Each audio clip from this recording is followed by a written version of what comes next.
Hello, BookTube. I wanted to do a quick Steve stream, emphasis on the quick. I want to do a quick Steve stream to bring you up to date on writing matters, on the Writing Collective. The Writing Collective seems to have sputtered out on the launch pad. I don't know quite why. I love the story I'm writing, but my guess as to why it feels like a non event is because it lacks the institutional momentum of something like NaNoWriMo. It's a brand new thing. And another element that one of you suggested in an email was that another reason why it might feel a little bit insubstantial is because we haven't really made a communal aspect. One of the ways that NaNoWriMo feels so real is because there are lots and lots of discussion boards. Those discussion boards got into trouble in 2023, but they're still absolutely invaluable. That could be true. For some reason, when I join NaNoWriMo every year, or the NaNoWriMo satellite, the camp's NaNoWriMo, suddenly the private nature of writing just naturally feels public. And it hasn't quite felt that way now, except for Steve streams. I imagine that if I yielded um, to the universal call, the universal hue and cry for daily Steve stream, maybe that would make the difference. But I haven't yielded to that so far. I think logistically, I probably could, which would be insane. That would violate every YouTube rule or reality that exists. Not to do a daily live stream, but to do a daily live stream that is not monetized in any way. It doesn't have super chats flying up the chat or whatnot. A daily live stream in which the person who's doing the live stream doesn't at least make $100. And I know live streams that where the person makes thousands or hundreds of thousands of dollars in 2 hours or 4 hours or whatever. These people just keep they will stick on the thing and they'll just keep spending money. They'll just keep pledging money they don't have. For me to do a daily Steve stream without any financial element, I think I would quickly come to the attention of the YouTube authorities. But that might be a way to pull together a more conventional, um, I don't know, community aspect of this because that seems to be missing. I'm happily beavering away at the Trials of Esther, happily having a wonderful time. I just did a long flashback sequence that I don't typically indulge in them, but I did a long flashback sequence to the very founding of the publishing house, and it felt great, absolutely great. Even though if this is a first draft, I'm thinking this is not a first draft. I'm thinking that I won't go back to it. But if this were a first draft, since I don't like flashback sequences typically, what I would do would be to take all that stuff from that flashback sequence and have change it. Not make it a dead weight flashback sequence, but rather have somehow make two characters talk about it. Two characters who both know the details, or one character telling another character who doesn't know the details, rather than just go back into the past and narrate something that didn't fit quite into my narrative. Uh, but having a blast doing it. I'm not talking about it, and I'm not involving everybody else. Is this the price I pay for not doing Discord? Should I try Discord again? I really don't want to. I really don't want to. It seems like just giving myself another job. Seems like giving myself another thing that I have to pay attention to. Otherwise, if I don't, then isn't it inevitable that in a week or 3 weeks I'd start to hear snide comments about he doesn't even pay attention to his own Discord? And haven't I made those snide comments about large YouTubers who have Discords and never join them, never even look at them? They just want them to generate money and keep a community together that can generate money, that can buy their merch and click on their sponsorships for BetterHelp. I don't know. Maybe I should look into Discord again. I don't know, but I wanted to give you at least that update on writing. I was a little bit late getting to my own Steve stream tonight, not because of a tech apocalypse. I don't think I'm having a tech apocalypse here, but I am looking at all of my tech here once again with the goal. I have the same goal every time, which is to have at least two pieces of tech that can easily, without any adaptation at all, do everything I want them to do which is not a long list. I'm not a Twitch streamer. I'm not a gamer. It's not a long list that I want them to do. I want word processing, I want emailing, and I want to be able to film on that device. I don't want to have to shift away from a device to film on a phone or a tablet or anything like that. I want to be able to do those things on one machine. And right now, despite all the stuff I have here, that only applies to one machine, an 11-inch MacBook from 10 years ago. That is it. I have two other 11-inch MacBooks that where the camera is just terrible. It literally looks like you're looking through a thick fog. You could barely see me. I know there's probably a way to clean that lens. Maybe that's the reason, or maybe increase the visual acuity of the thing, but I don't know what it is. I'm gonna need tech help for that. Same thing with all the non-MacBook stuff that I have here. They can all do one or two of those things, but not all three or four if you count editing and writing as two different things. Not all four. And that means that despite all the technology that I have here, I do not have my holy grail, my number one priority, which is redundancy. I want redundancy. I don't want to be relying on one machine, and if it breaks, then suddenly there are a couple of things I can't do. I want to be able to move the show entirely to something else. And I didn't want to. I was futzing around with some of the machinery here. I didn't want to push it because I don't want to provoke a tech apocalypse. But still, it's annoying. I have so many options here, and I don't have, as far as I can tell, I don't have that complete redundancy at all. I have one device that will do everything. So what happens if I sit on it or drop it or something like that? At least I don't have to worry about the inevitable alternative for most of my life, which was what happens if I sit on it? What happens if I drop it? And also, what happens if the boys get at it? I don't have to think about that anymore. Because I've just got one dog. I've got one little dog who has currently captured one of my arms. So I've got one little dog. She could sit on this thing all day long, and she wouldn't hurt it. She barely weighs anything.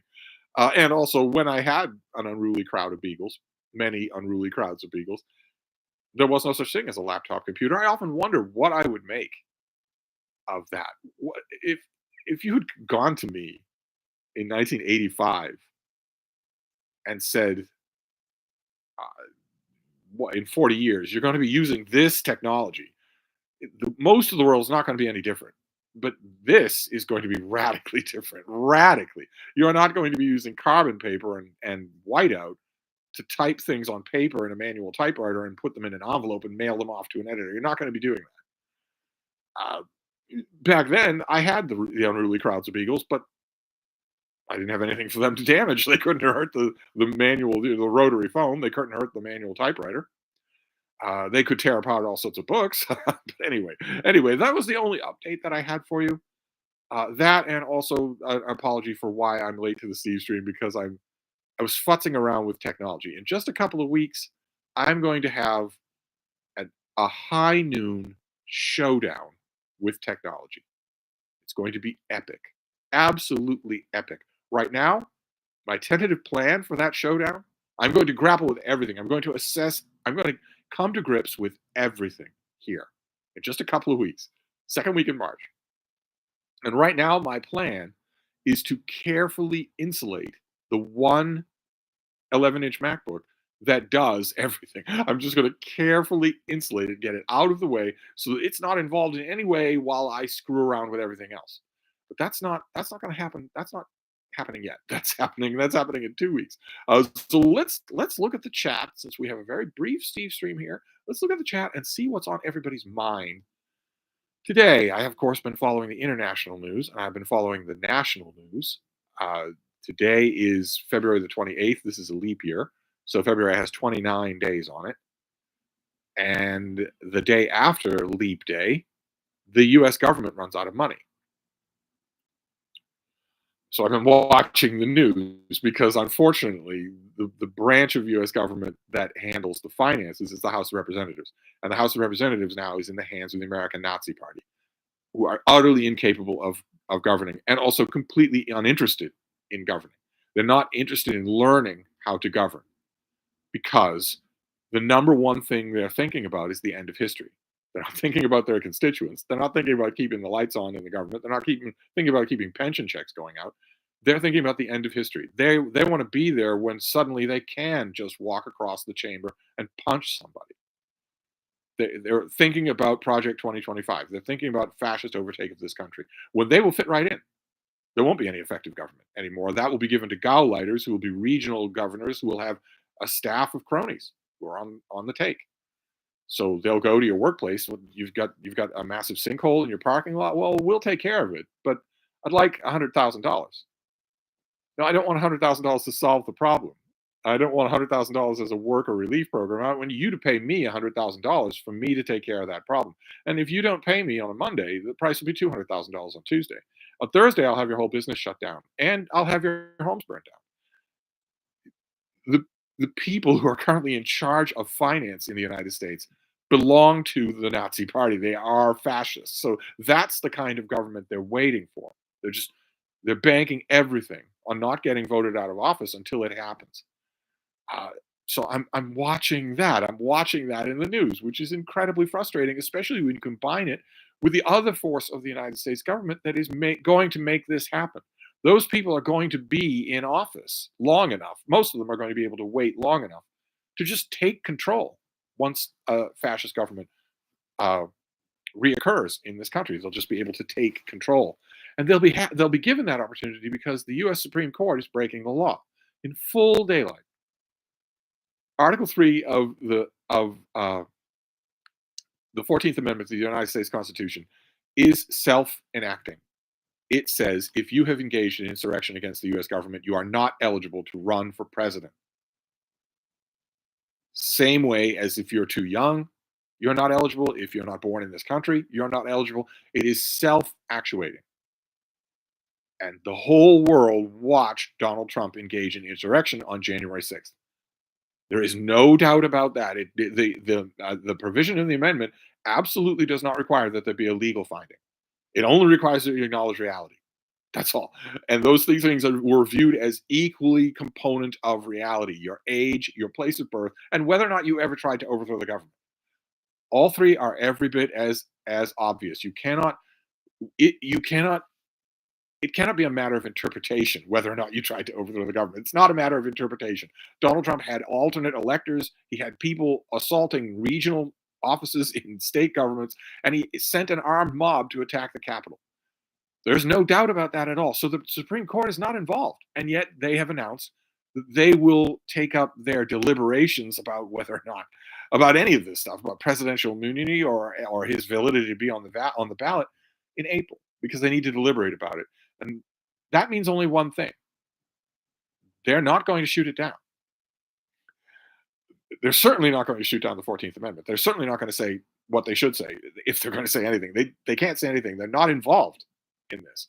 It's between the Constitution and the individual people. The court is not involved, but they think they are, and they are certainly not going to say in April, "Yeah, we've thought about this long and hard, and the 14th Amendment is self-actuating. He is not actually eligible to be on the ballot. He'll be on the ballot by then in 40 states." So I've been looking at that as well, and it's been very annoying. So let's see if the chat can distract me. Street Medic is here. Anyone want to lay odds on how late Steve is going to be? I was only a couple of minutes late. That reading guy says Steve is always on time. Is that a Lord of the Rings reference? Tolstoy 111. He's being delayed by the mythical Lord our God. No, no, just by tech, which might as well be my own deity. Jenny Parks is catching up, catching the Tolkien reference. Street Medic says Steve time. Jasper Antonelli says Steve is doing push-ups before the stream to get his chest pump going. Most of the streamers that I know couldn't do a push-up at all. At all.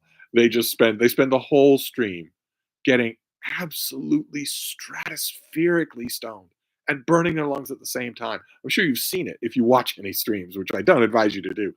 They all have the vaping, but they also have that reedy thin, looks like a pipe cleaner that they suck on as well. That is THC. That is the actual mind altering drug, and they just do that for 5 hours at a time.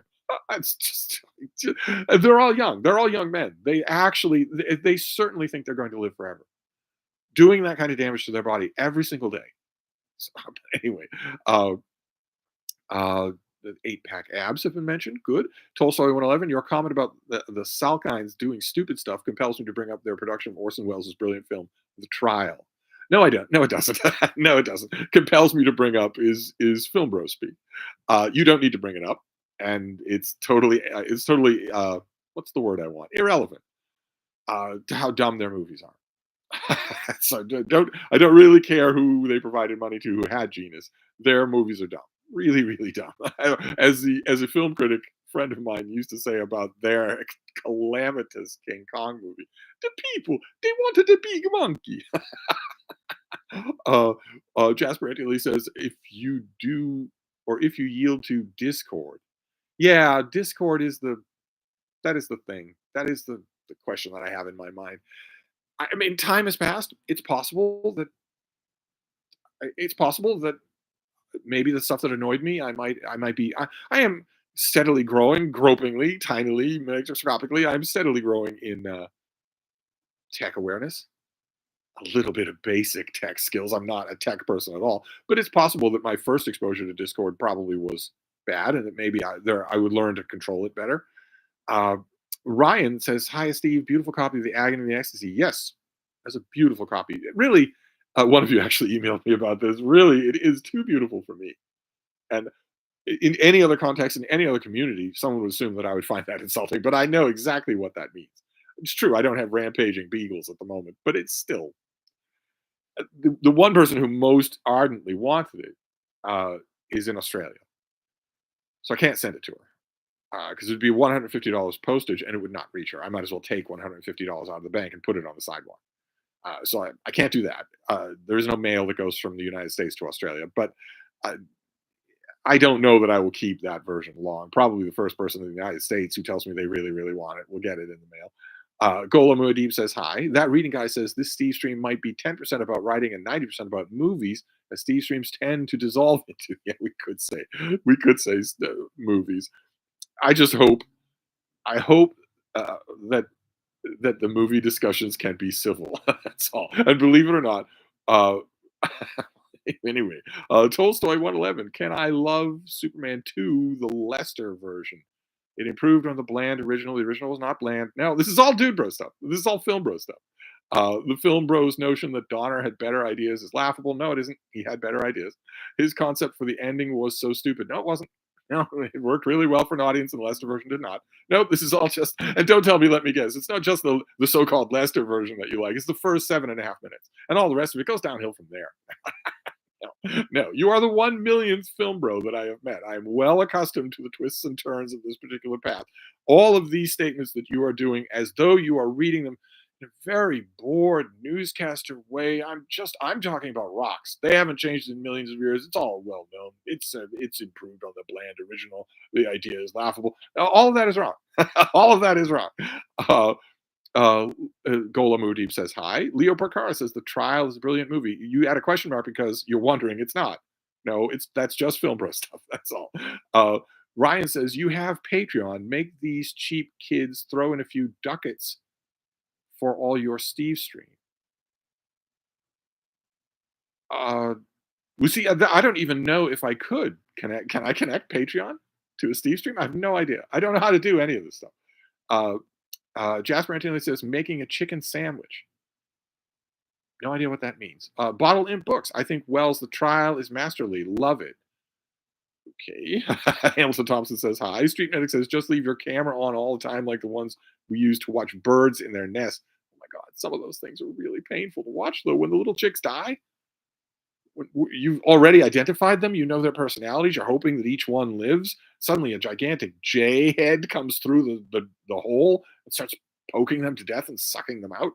Horrifying. I stopped watching them because that happened in a couple of them. Ryan, can you recommend anything close to Edward St. Aubyn's Patrick Melrose novels? They are so movingly moving. Wondering if you know anything similar. I'd need to know what elements of those books you're looking for. I, I, moving is not enough. I would need to know what elements were really working on you. I might be able to do that. Maybe they are masterly done, though. To use the earlier word, masterly, they're wonderful. So it'd be a trick to find something, roughly equivalent.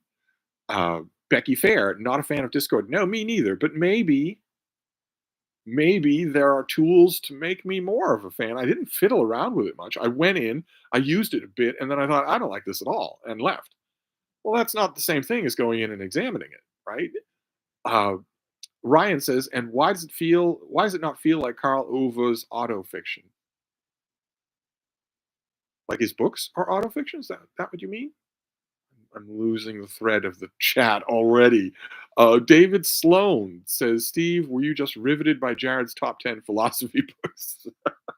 I was riveted. Yes, that's not always a positive thing. uh, I was riveted, certainly.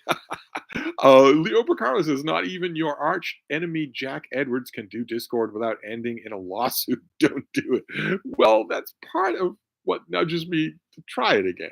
Is you know, plenty of people. I mean, people that I like use Discord. I mean, Micah Cummins and Anna Novella use it for Classics and Company, and it's a purely positive thing.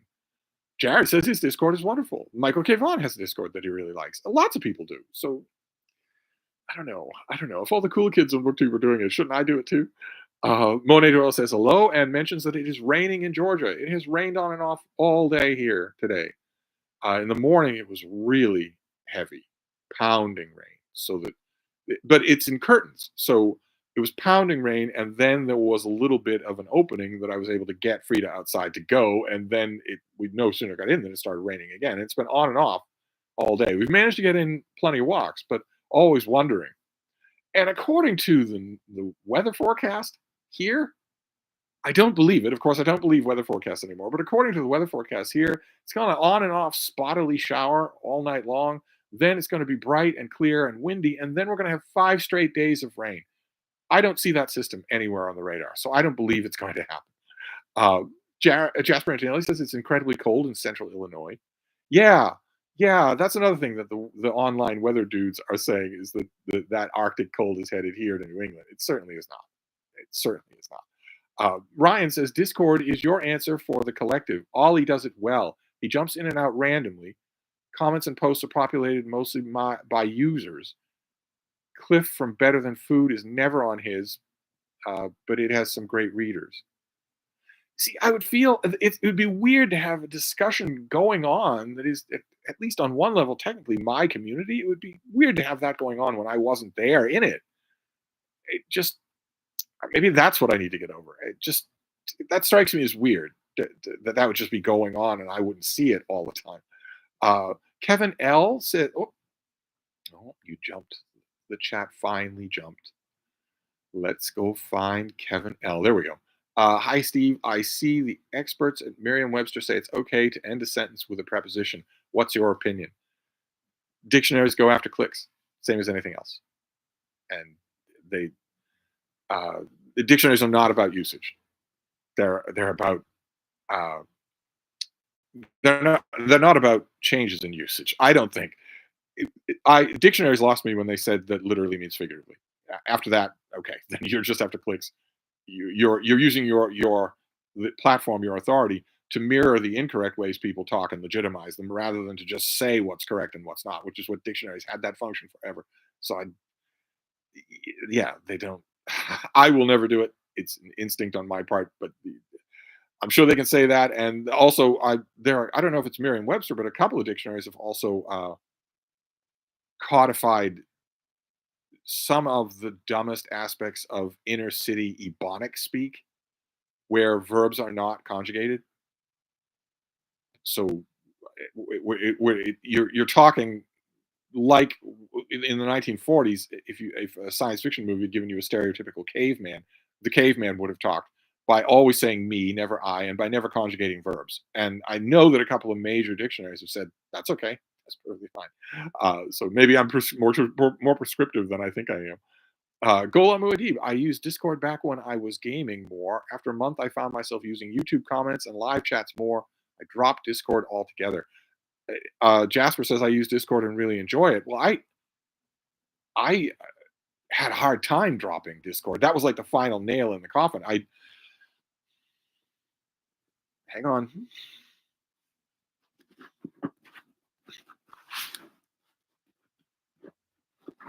That is a pillow, baby girl. It's not moving.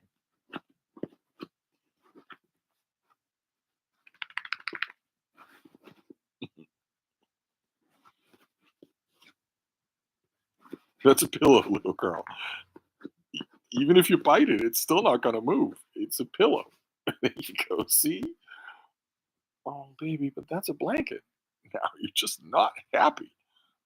Oh, oh goodness. Oh goodness.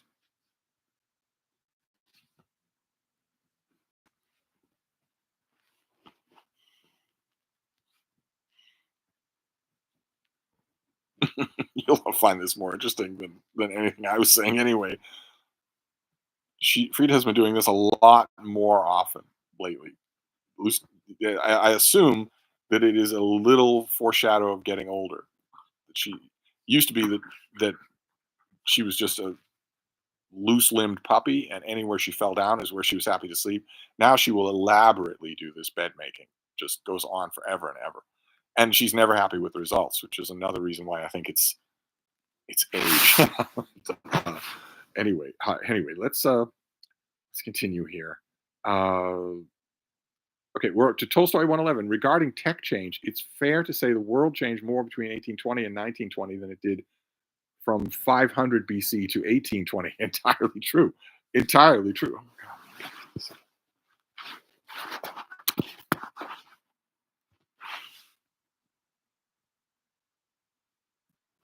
Oh, no, that is fair to say. The world was. I feel like I've experienced that. It was almost steady state forever and ever, and by leaps and bounds. Once it was freed from religion. Jasper says mainly for school and hobbies. Uh, Discord, that is. Yes. Colombian Thunder responding to Kevin L. Uh, uh, are you coming with not a proper sentence because it ends in a preposition? Uh, well, are you coming with is colloquial, right? It's gapping a word.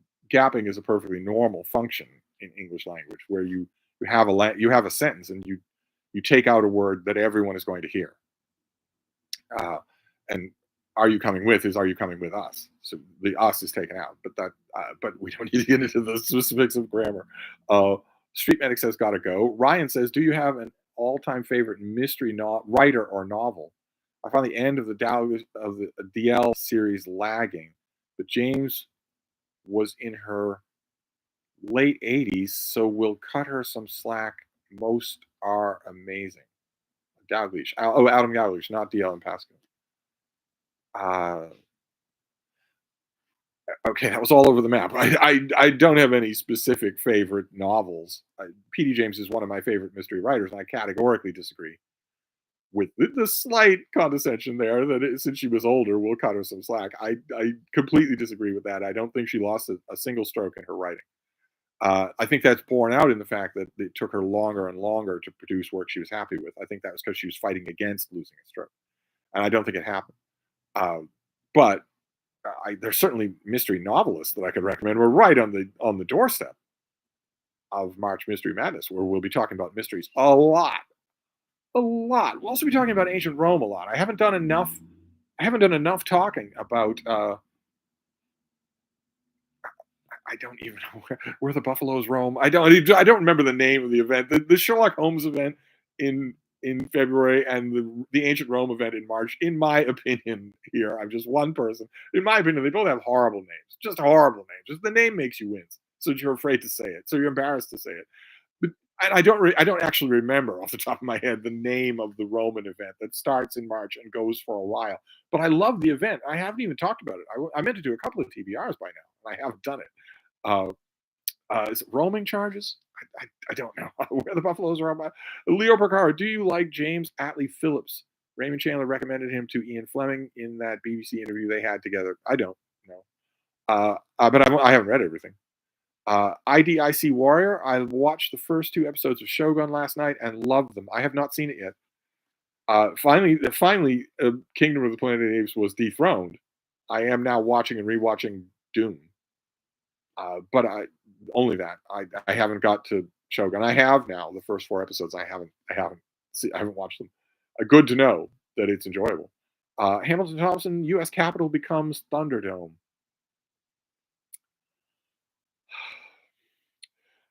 Jasper Antonelli, I recently read Dorothy L. Sayers, and she is now one of my favorite authors. Now reading A Certain Idea of France.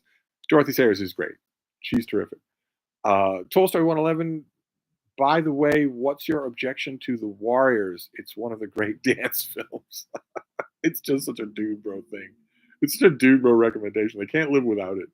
I just I see it and automatically judge it that way, which is wrong. I know on one level that's wrong because that means I'm not paying attention to all the things it's doing because I'm concentrating instead on one segment of its audience that I know for sure loves it. I know for sure that dude bros are just exactly like the guys in Boiler Room, where they've got the big house out in out in Montauk or whatever, and all the furniture's in boxes. It's just open floors, unadorned walls, no cutlery out, but there's a TV playing just the scenes from the dude bro movies that they can all quote by heart anyway. It's that kind of a barren thing. I shouldn't judge the Warriors in that regard. Um, Ryan, any mammoths planned for March? I'm struggling with Gravity's Rainbow. It's clearly good, but not very fun to read. Do you ever run into that? Uh, I thought the Gravity's Rainbow was fun to read. It is. It's an uphill kind of fun, but I thought it was kind of fun. I thought it got better as it went along. But it's been 10 years. I realized somebody asked me this question. I realized it's been 10 years or more since I read Gravity's Rainbow. I'm actually due for a reread. But I want to talk about March. I want to talk about mammoths in March as well. I haven't done any of this stuff. All these events in March. I haven't done them at all, which is crazy. Bottled in books. I love listening to you on politics. Good to see others haven't succumbed to the collective madness. Well, I think on this channel you're probably in the minority listening to me on politics, but nevertheless, it's been on my mind today. With the mainstream press aggressively both siding the issue, horse racing the issue of Joe Biden versus Donald Trump for clicks, just aggressively doing it for clicks. Project 2025, the plan of the Trump administration, their specific plan for fascist overtake of this country, for turning this country into a Christo-fascist regime with all arrows pointing to the leader with a capital L, who is not human. It's the North Koreification of America. Project 2025 is free as a downloaded PDF on their website. On the what is it, the Heritage Foundation or the Liberty Foundation or something like that. You can get. I downloaded it and read it. It is a systematic plan to dismantle the United States in its current form and create in its place a Christo-fascist nation under the unquestioned and legally unaccountable autocracy of one man, who is Christ on earth. And these people, the people who are putting this out, believe that's Donald Trump. A syphilitic, bald, fat Queen's con man. They believe is God himself. Uh, and I've been reading the mainstream news saying, well, so and so did this in this race or that in that race, and so slipped up on a word today, and the talks at the White House weren't productive. When the alternative, these mainstream media, CNN, the Times, the New York Times especially, the Washington Post, these avenues, they seem to think that if they're just fair, Trump cult fascists, when they retake power, will remember that and say, oh, no, they were fair to us. No, they don't want to press at all. Every one of them is going to be gulagged. It would be different if it were an earlier political race where you really don't want the other guy to get in because you think his policies might be harmful, and what a long 4 years that would be until you get to challenge him. That is not this at all. This is extrajudicial murders. This is police indemnified against coming to your house and killing you, and this is a blueprint for changing America that explicitly rules out any more orderly changes of power. This is, if you are both siding this, you deserve to have your printing presses smashed by hammers. You deserve to have all of your. It's insane to me, and I spent a little too much time looking at it today. Uh, uh, Tolstoy 111 says the 1976 King Kong was Dino De Laurentiis, not the Salkinds. The Salkinds didn't pay for it? I thought sure they did. I thought we were talking about movies they paid for. Uh, Colombian Thunder says, "Hey Steve, currently taking a history course focused on teaching Latin and some Roman history. Any tips?" Uh, why would a history course teach Latin? You mean a language course, don't you? You're taking a language course in Latin. I would guess the question is a little confusing to me. Roman history is fascinating, though. Of course, I can make a million recommendations. I should be because it's a Roman event right around the corner, but no.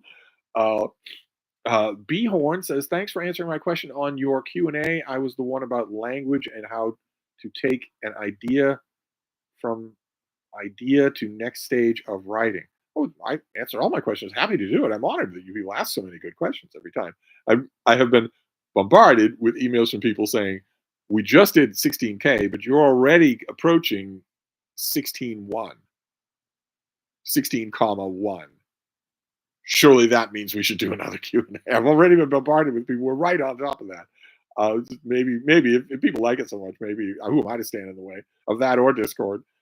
Gandhi Angle says, "Much to my chagrin, I think Trump will win the presidency." He can't win the presidency legitimately. 60% of the country can't stand him. 40% of the country, Democrat and Republican, would never vote for him under any circumstances, and have said so many, many times. He's effectively losing his Republican primaries.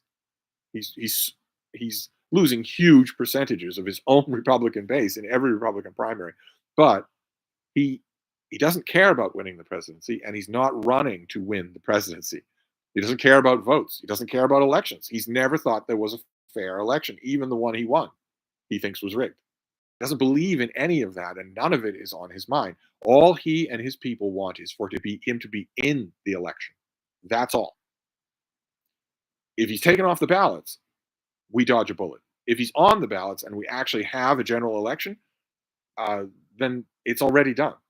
All his people want is for him to be in the election. They don't. They know he can't win. They don't care. Uh, Tolstoy 111 says Superman 2 is my favorite superhero film of all time. I've lived it since I was 8. Uh, well, I love it too.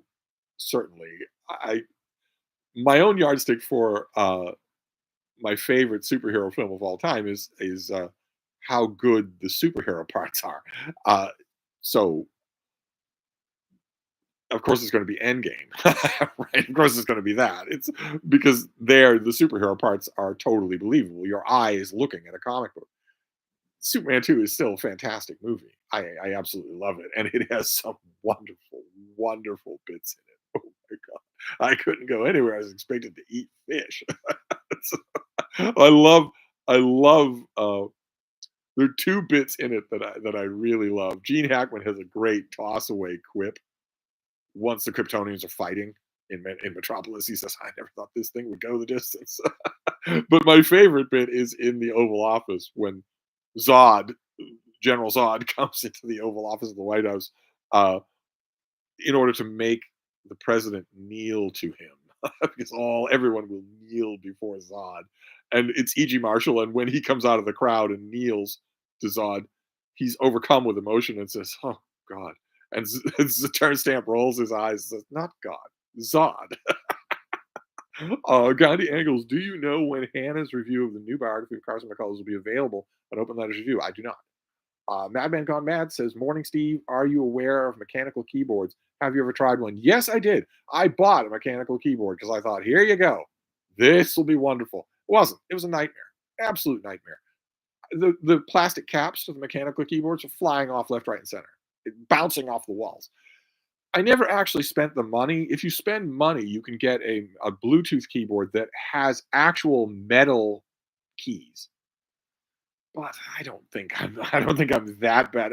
I'm perfectly fine to just once I get typing on a laptop keyboard, I zone out anyway. So I got one and I don't even know what I did with it. It must still be here because I do not have an eBay account to resell material. I really ought to set one of those up and just keep it going instead of letting tech accumulate here. I'm sure that mechanical keyboard is here somewhere, and I should just sell it because I've never used it. I used it once.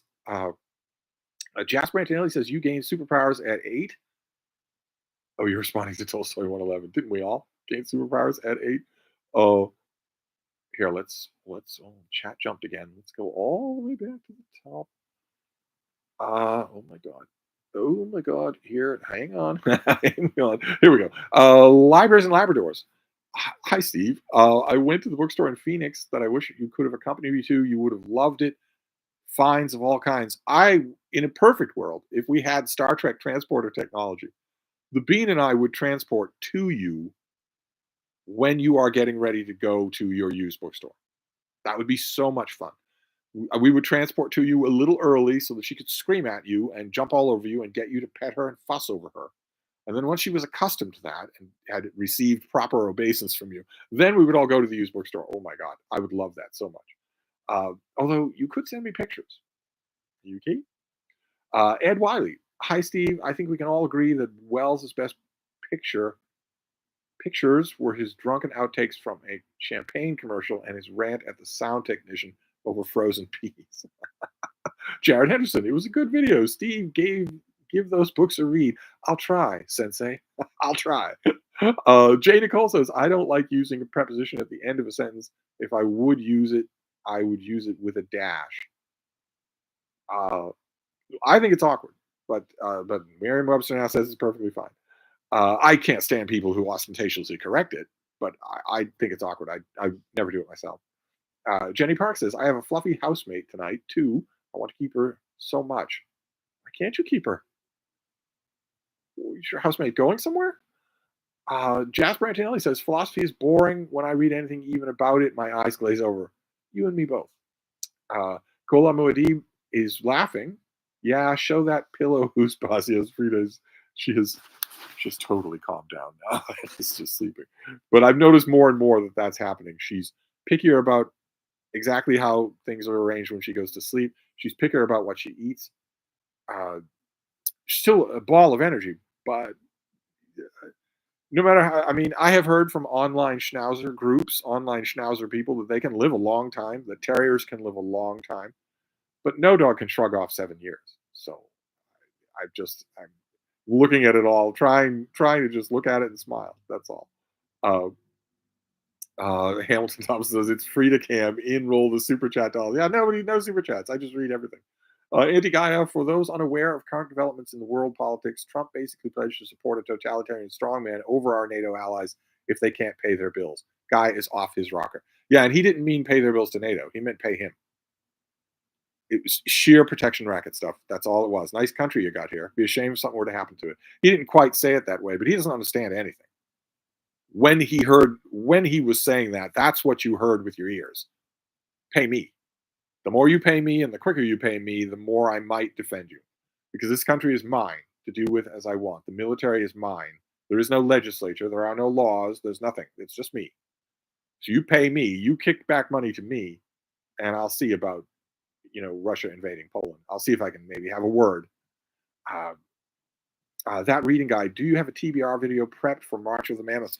I haven't made one yet. Somebody in a Stevestream the other night, I think it was a Stevestream, or maybe the Q&A, suggested that I should make a video about big fat books. I should do that, and I haven't done it. I don't know why. Am I off my booktube game? Is that it?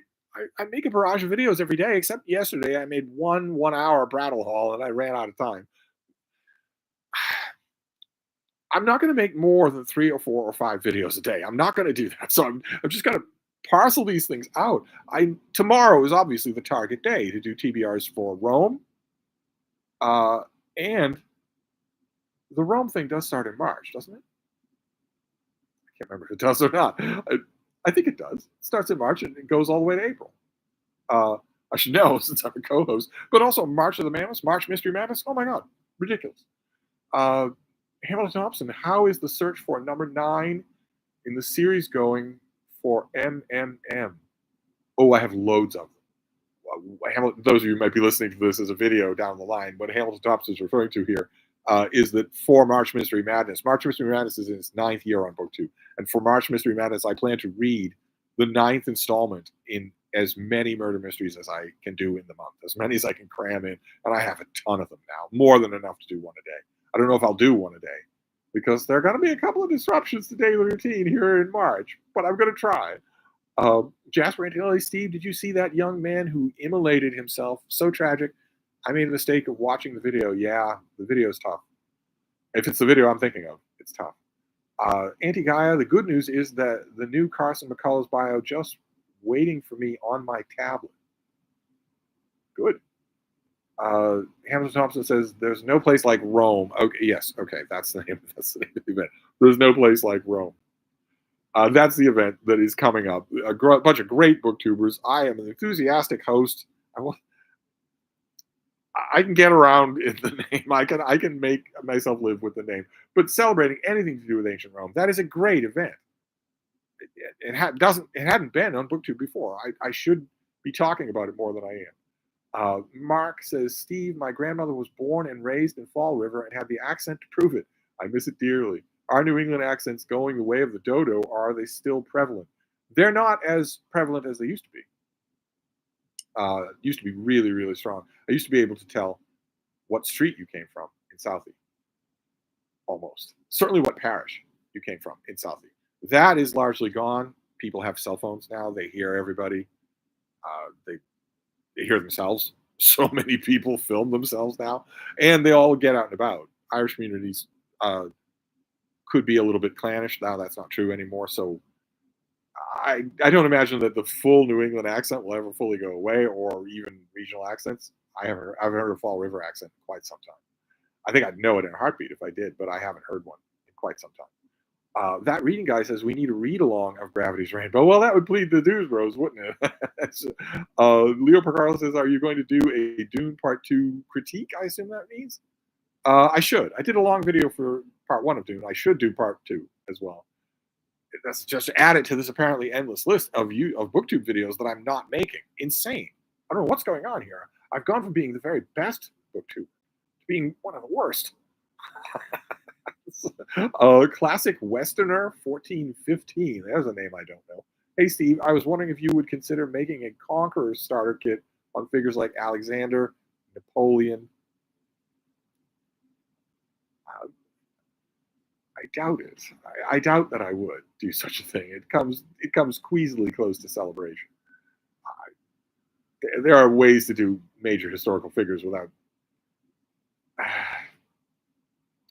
It would feel a little bit odd to do with.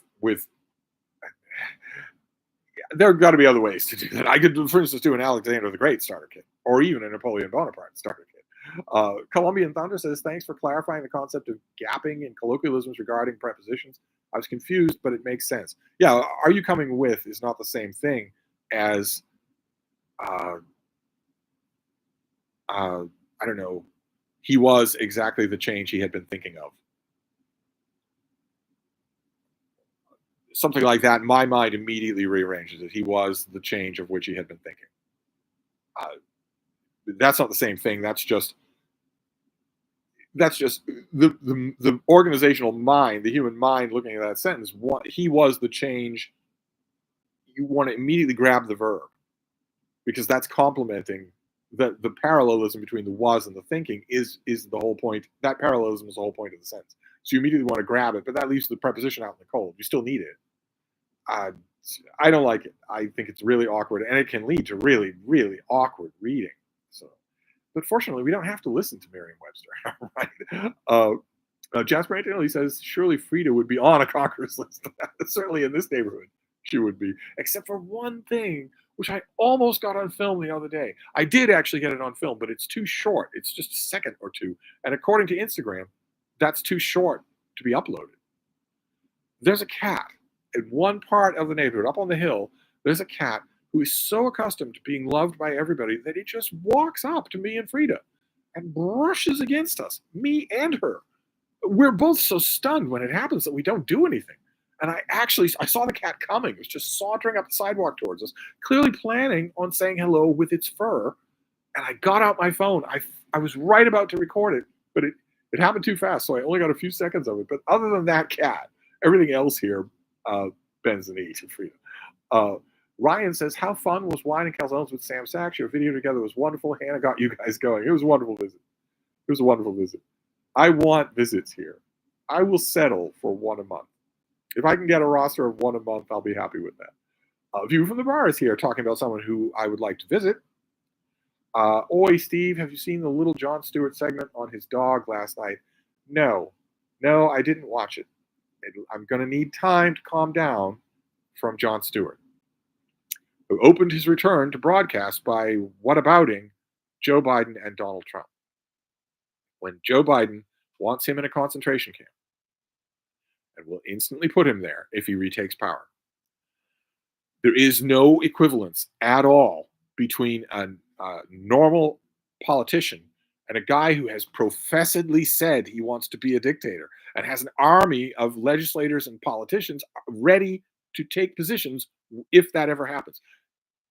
Stewart should have opened his show by saying, "Hey, I know a lot of you like me. I have a following. Please vote for Joe Biden." I guess it would probably you'd probably be considered hyperbolic for me to call him a traitor, so I'll just pass on. Jenny Park says Frida conquers the conquerors, and the big dogs in the neighborhood are pretty terrified of her. She isn't aggressive. She would never bite them in a million years. She's loud and in their face. She wants them to know they don't really like all of this playing that you do, and you had better make submission. It's not actually bowing the knee, but and I think a normal human wouldn't be able to see that a dog was doing it. But she wants you to do that. And the dogs that we meet don't have any problem with that because they're doing it to me. She just doesn't know that. She doesn't know that it's not offered to her. Uh, uh, let's see here. Tolstoy 111. Salkinds are producers. Paying for movies is all they did. It's not all they did. They involved themselves in the movies quite a bit that they paid for, and always to detrimental effect. They always dumb them down. Jasper Antonelli says, "Is the course maybe reading Roman historians in Latin?" Yeah, I don't know. I would think that teaching Latin would have no part in the Roman history course. Columbian Thunder, it is a language course, but for whatever reason, my university put it under history. I don't know why. Okay, that's strange. That's really strange. That's a really weird decision. That reading guy, you have almost 7K videos within the next month or two. You should reach it. Do I really? Well, 7K videos is certainly worth a Q and A. I'll have to. I wish I knew how to check that, but it's possible that in a couple of weeks I will be having a little tech help that will be able to show me how to do that. What the number actually is. Maximus Stedich, I like the Patrick Melrose novels fine, but I can't say. Oh, you can't say what? The chat jumped. Oh, and it's raining.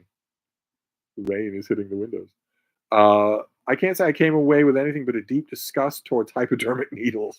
Well, it certainly is a surreally involving portrait of what it's like to be a drug addict. Ryan, so for Mammoths in March, I will finally read Duck's New Report, thanks to you, and maybe Words of Radiance. Any thoughts there? The Way of Kings is okay, and I hate staring at big books on the shelf. Uh, I I I recommend Duck's Newburyport. I don't know how it'll sit with you. This is always the case with huge novels. Not always the case. In most cases with the huge novels, you have to give them time.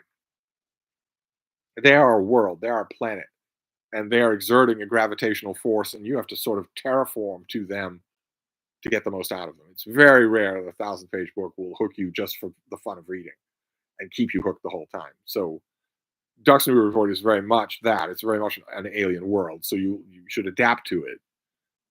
Give it time to adapt to it. Ryan says, when Gene Hackman says, I'll take Australia. Oh, rain is hitting the windows here. Jenny Park says, good luck, Ryan. I have about 20 Sanderson's books, but I have yet to read a single one. Anti Guy says, the Carson McCullers book is the first time I ever pre ordered an ebook. I don't even want to know. I probably don't want to know how expensive the ebook is, right? That reading guy says, overjoyed to see Joe Spivey writing a book review for Open Letters. If his reviews can capture his on-camera personality, he'd be must-read material. It's a question of, first of all, it was an absolute honor to be the first person to publish him. I have a strong, strong suspicion.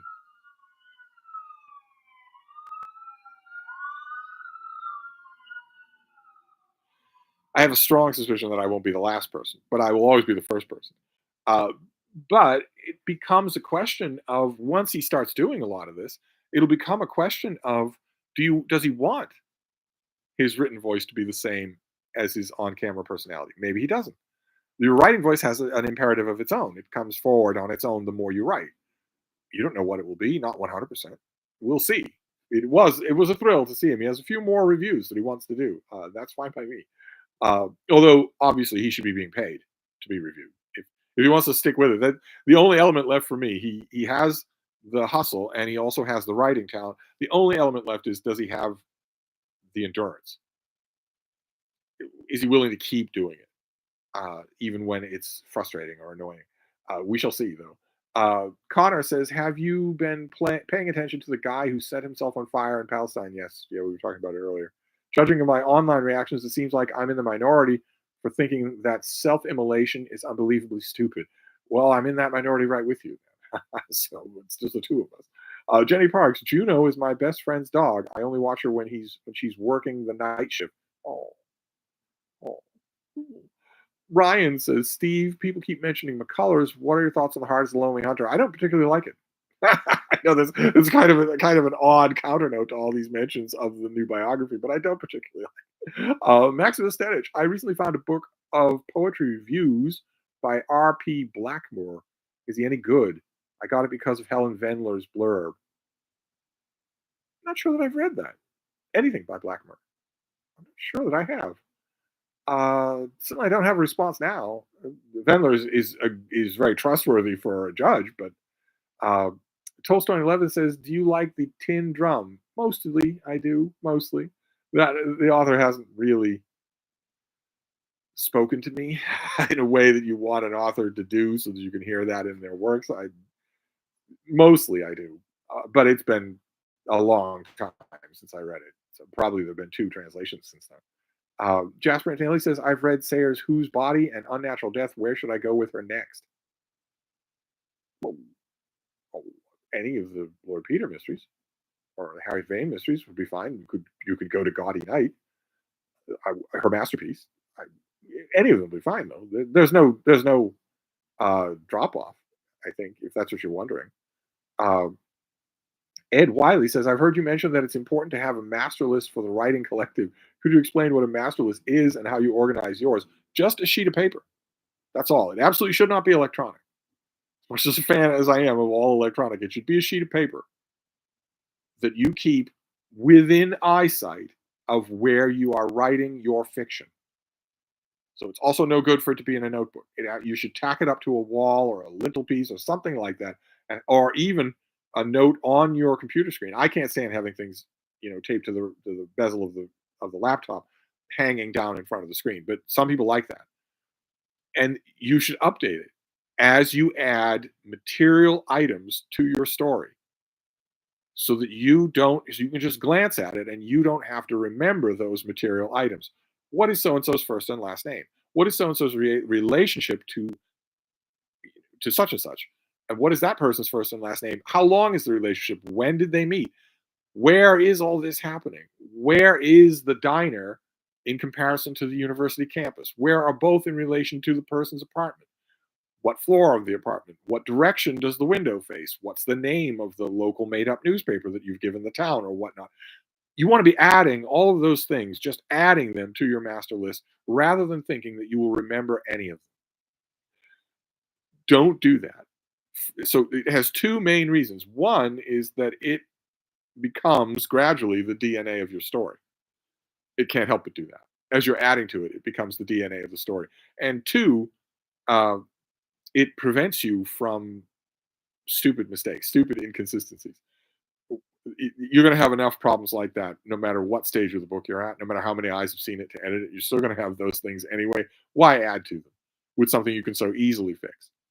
Your master list will be when you're in chapter 10 and you're writing about a certain group of characters. And how tall is this person again? I know I said it. I don't have no idea where I said it. No, it's right up there on the list. You don't need to go looking for it or write your way around it. You don't need to do anything like that. Left handed or right handed. North side of town, east side of town. You can just look at your master list. It's not themes. It's not anything like, feel yourself today. It's not anything like that. It's just the DNA of the book, the hard bits in the souffle. Uh, uh, Jasper Antonelli. Oh, Jasper Antonelli disappeared. We don't want that. Let's see here.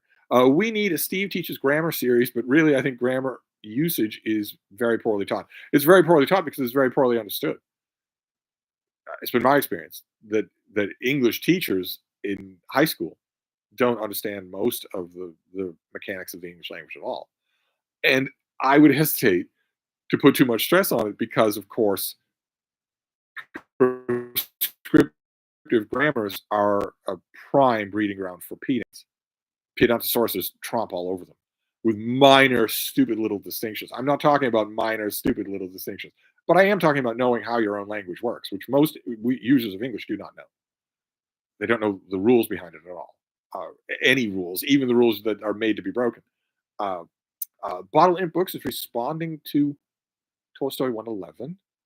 Aaron says, I've noticed that more and more people seem to have trouble with prepositions, not just ending sentences, but using the wrong one in common grammatical constructions. Yeah, yeah. You see that a lot more often. Blue Star Galaxy. I was eyeing The Enlightenment by Richie Robertson at Books a Million today. Very tempting, though it is quite long. Might get the audio instead. Would you recommend it? Would I recommend it? Did you type in Richie Robertson, Steve Donahue to Google? Did you do that? I do recommend it very much so. Jasper Antonelli, I think the decline of grammar is a function of people reading much less. If you don't use it, you lose it. Well, yes, that, and also we live in a browbeating entitlement culture where you can't be using the language wrong. The way you're using it is right. So don't you dare. Don't you dare tell me that I use this wrong. People get huffy about that anyway. The classic scene from where Michael Cera faces the vegan boyfriend. They're both using grammatical errors like crazy. Why can't I remember the name of it? Uh, where he fights the evil ex-boyfriends. I can't believe the name's gone right out of my head. The graphic novel, the manga that became a classic movie. But anyway. Uh, uh, Mark says, as a child, I adopted some of my grandma's New England terms of phrase. Hearing a fellow Cleveland kid say, let's go sit on the Davenport in the parlor was more than a little confusing to my peers. I love doing that myself, not just for me sainted ma, but also for my uncle, for my grandfather. In very rare instances, I love just using that stuff, just keeping it going. It's fruitless against the march of time, but it feels wonderful. Kevin L says, "Do you like the historical novels of John Jakes?" Uh, like would be going a bit far. They are habit forming. And he's a really practiced writer.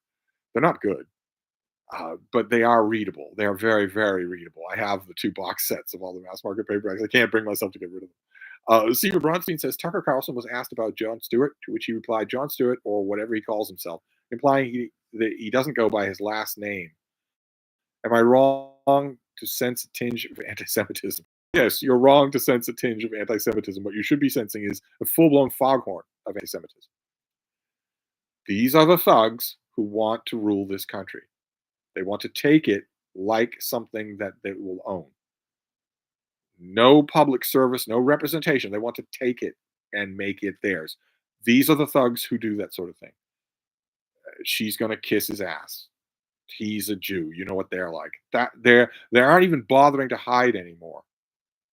This is not going to be violence by legislation. This is just going to be violence. That they can out in the open. Nazis at CPAC. Tolstoy 111 says, insisting on correct grammar has been called racist. I know. Yes, yes, it has been. Uh, Street Medic says, back briefly. Scott Pilgrim, yes. Okay, good Lord. Sorry about that. A senior moment. Uh, Michael Lombardo is also responding with Scott Pilgrim. That reading guy says, a lot of people pride themselves with their poor grammar on social media. Another thing that gets my goat is the deliberate avoidance of proper capitalization. Yeah, yeah. I just reviewed a book the other day. It was 500 pages long. The author never capitalized the word Bible.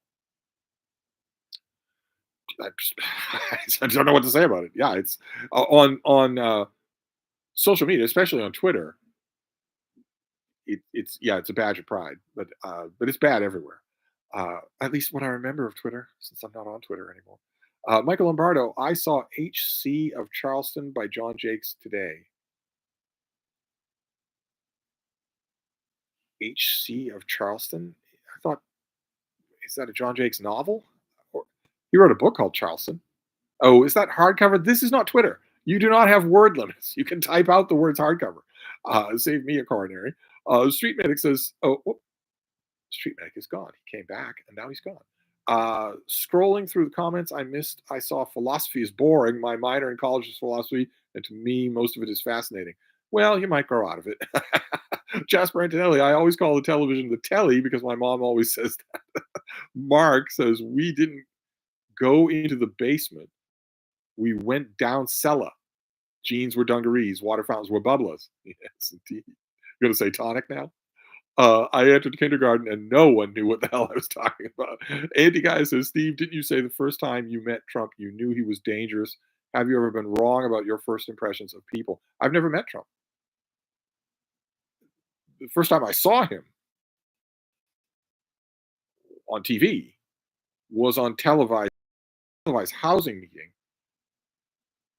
where he was talking to the microphone and the panel and the press and the audience were all equally just horrified. Just like that. Just he thought he was commanding the room because there was no noise at all. It was complete silence until the guy up on the podium in the hearing committee approached the microphone like it had dirt all over it and just said, "Do you have any idea how racist you're being right now?"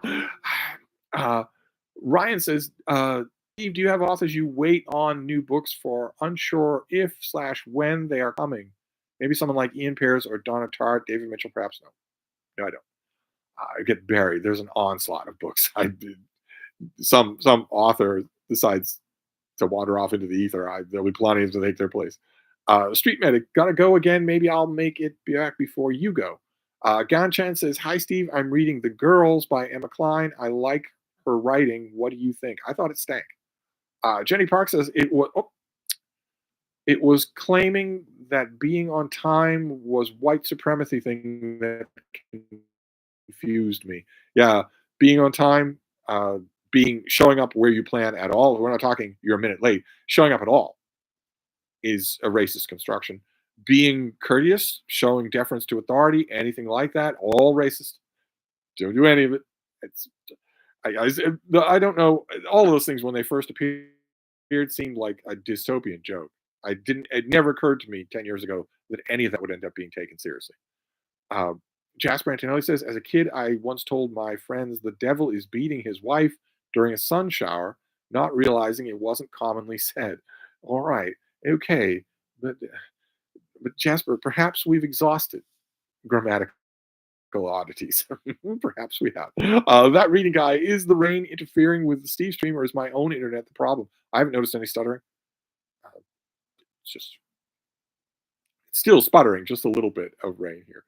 Mark says, let's not forget the worst part. My name is Mark. Introduced myself as a nightmare until I mastered the letter R in first grade. Tolstoy 111 says there actually are character limits for comments in these chats. No, there aren't. Mark says, yes, soda was tonic. Yeah. Andrew McDonald says, I've recently purchased Dewey Cassell's and Aaron Sultan's monograph, The Incredible Herb Trimpe. Have I made a terrible mistake? I don't believe that monograph exists. Jasper Daly, Colombian Thunder says, I know my grammar is perfect, so I always appreciate being corrected. I fear that sometimes it's wrong and I would never know because nobody wants to point it out anymore. You mean I know my grammar isn't perfect or is imperfect? Is that what you mean? Well, most people think the only way to correct someone, a grammatical slip by someone else, is to just stop the conversation and do that. Just offer a correction. That's stupendously rude.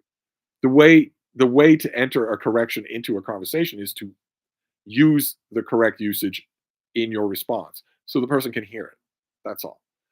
I can't stand people that offer any kind of mid conversation correction about anything. Uh, that reading guy says in Canada, expecting people to be on time is considered colonialization since Indigenous people apparently have a different concept of time somehow. Yeah, yeah. I'm so glad I don't have to go out in the world. I'm so glad I don't. Jasper Antonelli says this is discrimination against Appalachian colloquialisms. Aaron says comments in these chats have a 200 character limit. No, they don't. That reading guy says we need a blob watch. Oh, do we really? Let's see. Uh, we can certainly provide a blob watch. Let's see what we have here. Although Scotty's not here, J. Scott Phillips is not here. So let's give the satellites time. Okay, all right. This is well. First of all, this is the whole country. So you've got stuff out west, way out west. That could swing. You've got stuff right here in the Texas Panhandle, and then you've got this. Uh, and if we zoom in on that, okay, it's possible. I said earlier at the beginning of the Stevestream that it's that the forecasts are saying a few days and then days of rain. If that were to hug the coast, uh, it could be a few days of rain. If all of that came up the coast, then all of this would be hitting Boston eventually and sequentially. So a long time. It's a long system. But you can see already from the drift of the satellites that it is not going to do that, that most of it is going to go out to sea. So I don't think I don't think that's an issue. But oh my god, the chat here has the Blob Watch. Okay, there we go. Anti Gaia. De Gaulle was quite the character, probably only rivaled by the great Winston Churchill. Yeah, except he came up with his own witticisms. Ryan says there are character limits. I believe 200 characters in these comments. It's no good reason to abbreviate hardcover to HC and confuse Old Man Steve. That reading guy says Central Canada is having an extremely dry winter. Almost no snow for all of February. Crazy times. We usually have 3 feet of snow. Yeah, I was walking the bean just the other day, uh, and I was remembering all the years in which third, fourth week in February there were mounds of snow on the sidewalks. You became used to them, and it wasn't going to be until late March at the earliest that they would start to melt. Uh, Jasper says Churchill great. You mean in circumference? Tolstoy 111. If you exceed 200 characters, you can't send the comment. This is what. This isn't like a comment on a posted video. Gan Chan says, which one of Don DeLitto's books should one read first? Is he worth reading? He's worth reading. Sure, he is. Read Libra and see if you like it. I don't believe he's mostly doing anything extraordinary except Underworld, but Underworld is a lot to ask somebody to read. Mark says, I also want to mention that I read Durant's History of Renaissance per your endorsement. He referred to Dante's Italian as the triumph of the vowel over the consonant. Isn't that just perfect? I know. And the thing about Durant's multi-volume history that people just they're yard sale specials, so nobody pays any serious attention to. But the thing you'll notice when you start to read them is that they're full of great lines like that. They're full of great turns of phrase. If you're reading with a pencil, you will never be idle. There's one on almost every page. It's incredible. Anti Gaia says disavow Jasper, disavow M8. No idea what that means. That reading guy rule number 2. Steve is always right. You said it. Jenny Parks, my fave Churchill is the dog on the insurance ads. Michael Lombardo says any category videos with Miss Sarah coming up. Since you're an official co-host, would hope there'll be a Rome chat. I don't know. I think there is a Rome live stream that's going to be done, but I don't remember the date on it. Boy, am I a bad host for that event? I should really get on the ball about that. I would love to do a category chat with Sarah. I think it's too late for us to do March categories, unless we did it, in the first week of March, just talking about the month. I'll have to email her and see. She has a busy schedule. It's a problem. At least in her case, I know that it's not just that she doesn't like me. For against her better judgment, she does like me, so I should email her and see if she wants to do one of those because those are lots of fun. Uh, uh, let's see here. Ryan says Steve Underworld DeLillo's best book. I think so. Yes. Tolstoy 111. White Noise was a hoot. That recent film was a botch. The Spaminator has appeared. Sup, losers, he says in his inimitable way. Aaron 007 says, excuse me. I read Americana recently, which was sort of mostly blah with one amazing scene towards the end. Actually, sort of mostly blah with one amazing scene is how I would describe Don DeLillo. Tolstoy 111, do I recall correctly in thinking you hate On the Road? I do. The Spaminator didn't know the Underworld movies were based on books. Too much leather for me. That reading guy currently reading The Peloponnesian War by Donald Kagan. He's basically rephrasing Thucydides, and I was expecting a lot more of a critical look at the war. Do you like him as an author? I always think that I should. I always think that he should be one of my favorite authors, one of my favorite modern historians. But yeah, too often I have the same kind of reaction that too often I'm thinking, okay, but I knew all this already. What it sounds so condescending to say, but I or arrogant to say, but too often I have the reaction that you're describing here. I'm not the book's not closed at all, but his Peloponnesian War book, I had the exact same reaction you are. I kept thinking. In fact, in my copy, I wrote, "Why am I not just rereading Thucydides?" Um, Ryan says, "Any contemporary novels really jumped out this year yet?" Uh, yes, a couple have. What was it? Bonnie Joe Campbell's book, The Waters, jumped out at me. Not completely. It wasn't completely successful, but it was quite good, I thought. And there are a couple that are on my radar, put there by a recent house guest, that I'll have to report back on. Jasper Antonelli says the real stream can start now. The Spaminators here are wrestler, Lord, and Savior. Jenny Park says no such thing. Spaminator. We don't like shame here. Leo Bakar, I finished the Marie Antoinette biography this morning. Amazing book, but I didn't care much for her until the last three chapters, which made me choke up a little for her. I know, was it horrible? Spaminator, what kink shaming is my kink? We don't want to kink shame, do we? Here on the side stream. Uh, Aaron says, thinking of Shogun and ancient Rome, I noticed that Durant's story of civilization that the Romans had a similar naming custom to the Japanese. Running out of characters, see next comment. Or you could be brief. Tolstoy 111. I'm reading the American Tragedy. Can't think of another canonical writer with a more primitive prose style. We're not fated to agree in this live stream, are we? Jasper Antonelli, what's your favorite what if scenario in history? I think the England France union before the armistice of 1940 is one of those for me. What happened with the live stream, though? It froze for a minute there. I don't have a favorite one. If I don't, they come up and they go, but I don't have a favorite one. That yours is fascinating. Aaron says the Roman and Japanese names go given name, clan name, family name. Was this common in history? Why do you think this pattern repeats? Not exactly a live stream question. I have no idea why it's common. That reading guy says this Steve stream on a Wednesday night can't seem to match the weekend numbers of 100 plus people. Is that true? What are our numbers? I've seen 9. Oh no, 75. Is the 75 right? Is it the weekend that does it? Is that it? We'll have to try that. Let's try that. It is what is Wednesday now, so let's do a Steve stream on the weekend and see if that turns out to be true. Jenny Park says all the fun people are here though. Well, yes, and the Spaminator. That reading guy says, are you going to be publishing any of your fiction this year? I would love to. I need my hand held. A little baby in the world. Jasper Antonelli says, only 71 people. Ha ha. Still so many people. Well, it's a good number of people. I'm going to read the comments anyway. I wouldn't care if there were 300 people here. The Spaminator, about the start of the complete poems of Walt Whitman for March of the Mammoths. Am I wasting my time? Do you like Whitman? You are not wasting your time. No. Ryan says 73. Steve gets great numbers.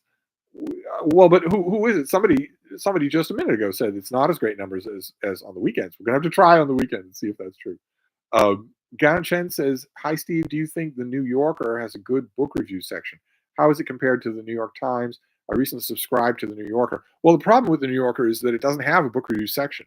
It just has book reviews, book review essays, where some writer will get a book, they'll ruminate over it, in their Upper East Side condo for however long they want, and then they'll come out with 2,000 words where a little bit of mention of the book is lodged in between all their own ruminations on the subject of the book.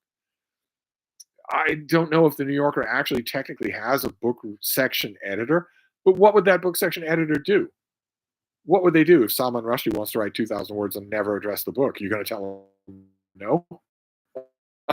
So, or any of their resident poobahs not going to do that.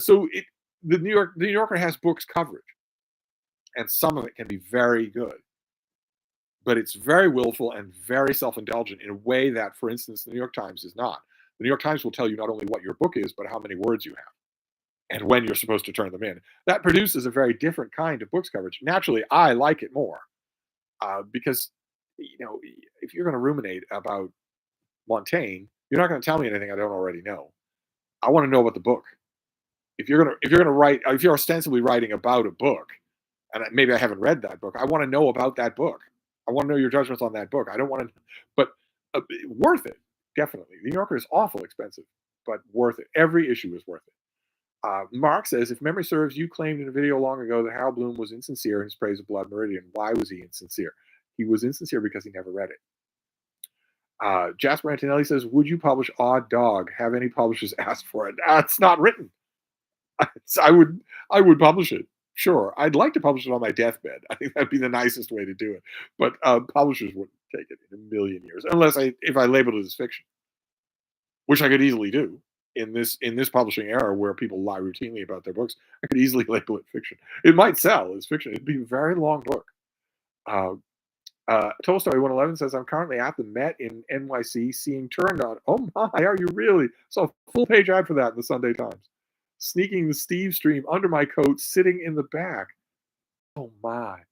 Now don't make me start singing. Okay. That reading guy says, how's the bean? Did you have a few good walks today? She's sound asleep. We didn't have good walks today, no, because it was threatening rain the whole time. Or raining the whole time. But it was rain that was coming in curtains and sheets and fits and starts. So it would start to clear up, and I would say, baby, now is probably the time to go and give it a try. But the whole time that we were out there, we were wondering if it was going to start to rain. So it wasn't the same thing as a clear day. A clear day would be clear days are wonderful, and we're also getting to the point now where there's no need to worry about her being freezing cold. There's no need to worry about me being freezing cold. We can just walk to our heart's content. That didn't happen today. And tomorrow is much clearer, but oh my God, the forecast for the next, well, actually, let's take a look and see. The forecast shows clearing, and then, yeah, look at this. This is just absurd. Look at this. There, can you make this out? There's Boston. Windy on Thursday, sunny on Friday, and then 7 days of rain. I don't believe that's going to happen. I absolutely don't believe that. But if that happens, oh my God, that's going to be a nightmare. We'll be stir crazy by the end of it. And I wrote, what did I write in I think it was in a Q&A where I mentioned someone losing a step, the, the, the phenomenon of losing a step when you get older, where you lose a step, where you're not as clear-eyed, you're not quite as sharp. Not a question of momentarily displacing names, not momentarily being not able to remember some specific detail, but where you know what I'm talking. You all know what I'm talking about. Where you lose a step. I said in that video that it hasn't happened to me yet, but it will. And someone felt the need to write me a very nice. It was a very well-intended email saying all sorts of consolatory thoughts about how don't worry about it. Worry makes it worse. So you won't. I'm sure you won't.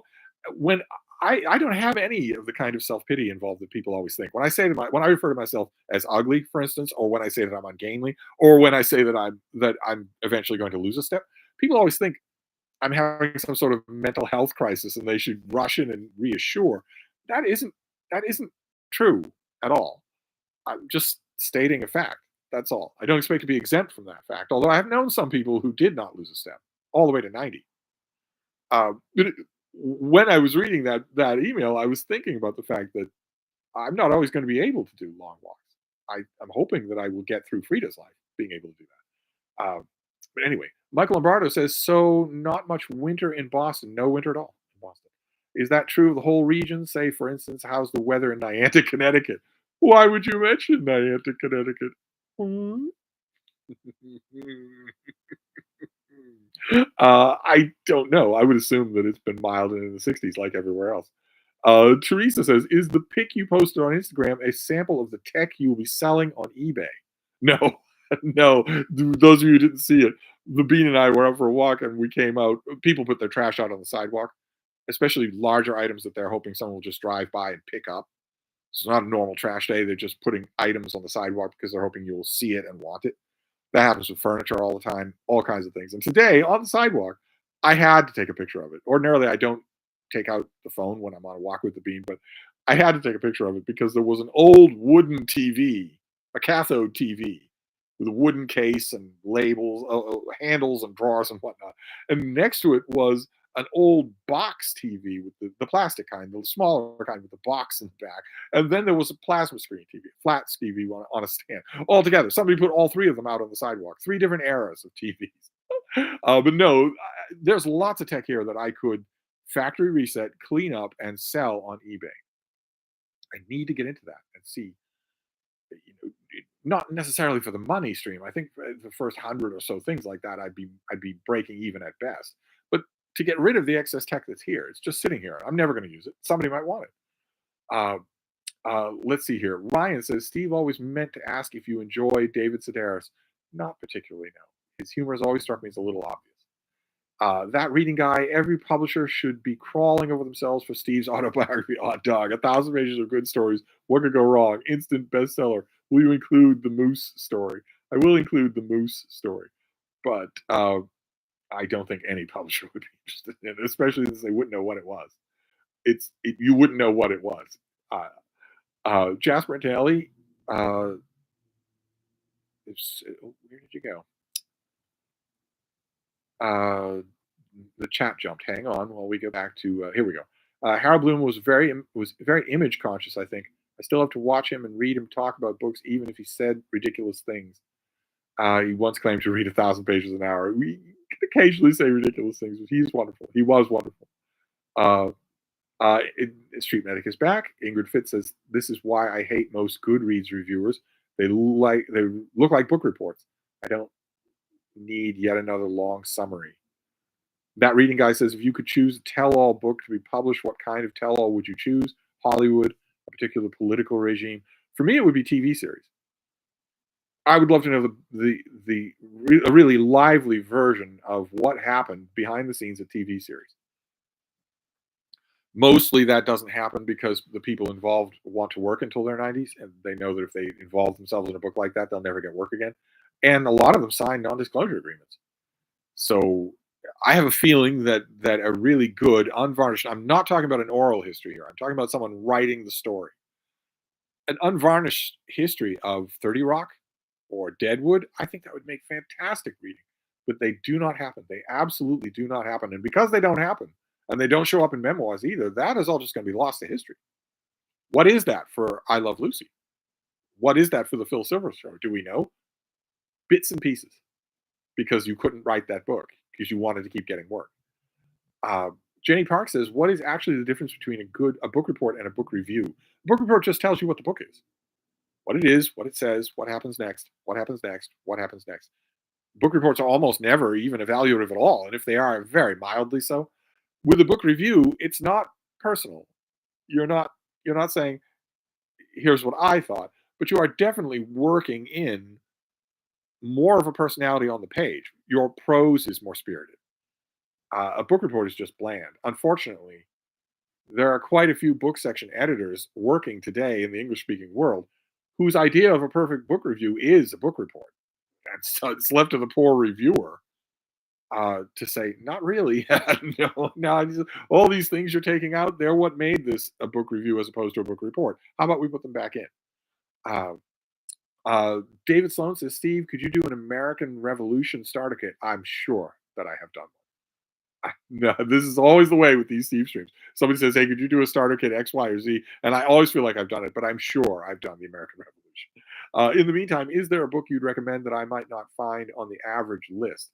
Mostly interested in the politics and ideologies. Well, Gordon Wood's long book, you'll find it on every list, but it's really good on the politics and ideologies. But also, I always recommend uh, A.J. Langguth, Patriots. but also Rick Atkins. He's doing a first volume. It's more military than political and ideological, but it's still really good.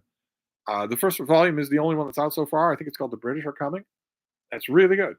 But oh my god, it's too bad you don't live near Boston because the Brattle right now, the Brattle Bookshop in downtown Boston, has the mother of all American Revolution collections. They bought a collection and it is just sitting there up on the second floor. No one has touched it. Someone had to buy the whole thing, and no one has touched it. No one's picked through it. No one's touched it at all. Heartbreaking. Um, so I could, if you don't live near Boston, I might be able to find harder to find volumes up there and get them for you. Ryan, where does autofiction end and fiction begin?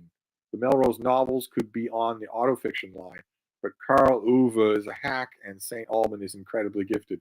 Well, one of the elements here that mitigates just a little is the one you're hinting at, which is the skill of execution, of course, because what are we supposed to call Look Homeward, Angel? But autofiction. Only it's autofiction done unbelievably well. Artistry involved, not just transcribing Facebook posts. That's one weasel way out is the quality of the execution, but also there's the amount of invention that well, for me is another big yardstick is how much of this is verifiably just plain true. How much fiction is actually in here? Uh, that reading guy, I assume the difference between a book review and a book report has something to do with the audience. Well, the audience is mostly going to be people who are interested in books anyway, and to a large extent, some extent anyway, the audience is going to be going to either one for the same thing. Should I read this book? The difference in my mind, I had it described to me years and years ago by somebody who we were actually on a discussion panel at a library, and this question came up, and he put it perfectly. I don't know if this is a little condescending to children, but he said the difference between a book report and a book review is the difference between a smart kid telling you about the book and a smart adult telling you about the book. And for some reason, that seemed to work for the audience. But no, I don't believe that it's all about that it's too largely about the audience because I think an audience will want to be entertained. I think whenever we read anything, we want to be entertained. A book review is not entertaining by definition. A book report is not entertaining by definition, and a book review should be. Uh, uh, Street Medic says my wife and daughter do Discord for their Comic Con group. Yeah, lots of people do Discord, and they don't have my complaints. Maybe I'm just being a prima donna about it. I'll have to give it another try. I guess this Steve stream will convince me. Although where I'm going to get the time to find another try when I'm backlogged 80 different booktube videos I need to make. Uh, Tolstoy 111 says on the education thing, high school English teachers today mostly have read only YA and maybe one Shakespeare play they thought was racist slash sexist. I would hate to think that you're right, but I think you mostly are. Andy Gaia says was very surprised to see the Equalizer on your best action films video. My friend has been begging me forever to watch that movie. Ooh, ooh. Equalizer 1, Equalizer 2, Equalizer 3. Oh my God. Oh, they're so good. We bothered old man Vaughn with that choice, but they were so good. Oh my God. Oh, Jasper Daly says, I've been forgetting names and losing steps since birth. Well, see, that's the thing. That's the thing is that this weird community that I have found on BookTube would be we throw elbows all the time, but you'd be the gentlest people in the world if it did start to happen to me. I honestly don't think that I would have to shutter my BookTube channel. I think you would all just be patient. That's all that's required. It's going to happen to you too. The only humane response when you see that happen to somebody is patience. Not telling them about it, not constantly reporting on it. Oh boy, you're not as sharp as you used to be. Not anything like that. Just patience with the foreknowledge that it's going to happen to you. I, I, uh, but I don't know. I tell myself anyway that I don't think it's happened, and I think I have a more objective yardstick than most people who tell themselves that because I can look at 7 years of videos. But anyway, Jenny Park says Equalizer is amazing. Everyone should watch it. They're very stylish action movies, and they're also, uh, I think, very thoughtful. And there's Denzel Washington, who's one of the greatest actors alive today, who's just decided to do this. He's just decided to do this series. You go to Denzel Washington with a script for an action thriller. Okay, one part of his brain is going to say, well, this is a license to print money. Everybody in Hollywood wants one of these things if it can make it work. Look at Matt Damon with the Jason Bourne movies. Everybody wants one of these things if they can make it work.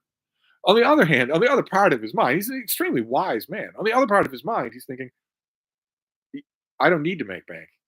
And if I'm going to lend anything importance with a capital I, should it's going to be my artistic legacy, not money.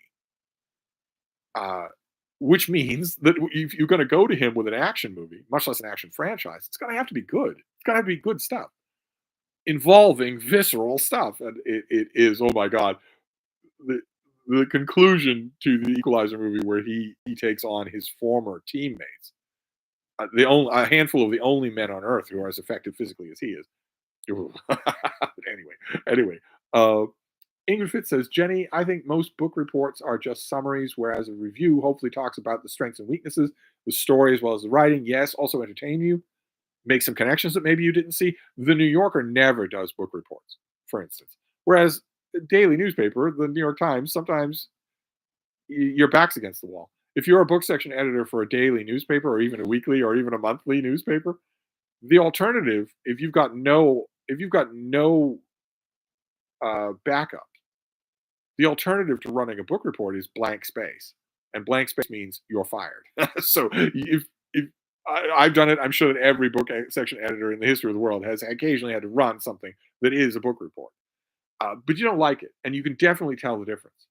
Um, Jenny Park says, "Cool, thanks." No idea what that's about. Uh, Ryan says, "Do you feel writers should hang it up if they lose a step? Martin Cruz Smith has dementia, but used it so elegantly in his last Arkady Renko book. It depends on what they're doing. I don't think they should just automatically do it. No, they should have.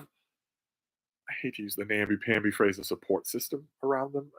They should have something like that. It's all about the final product.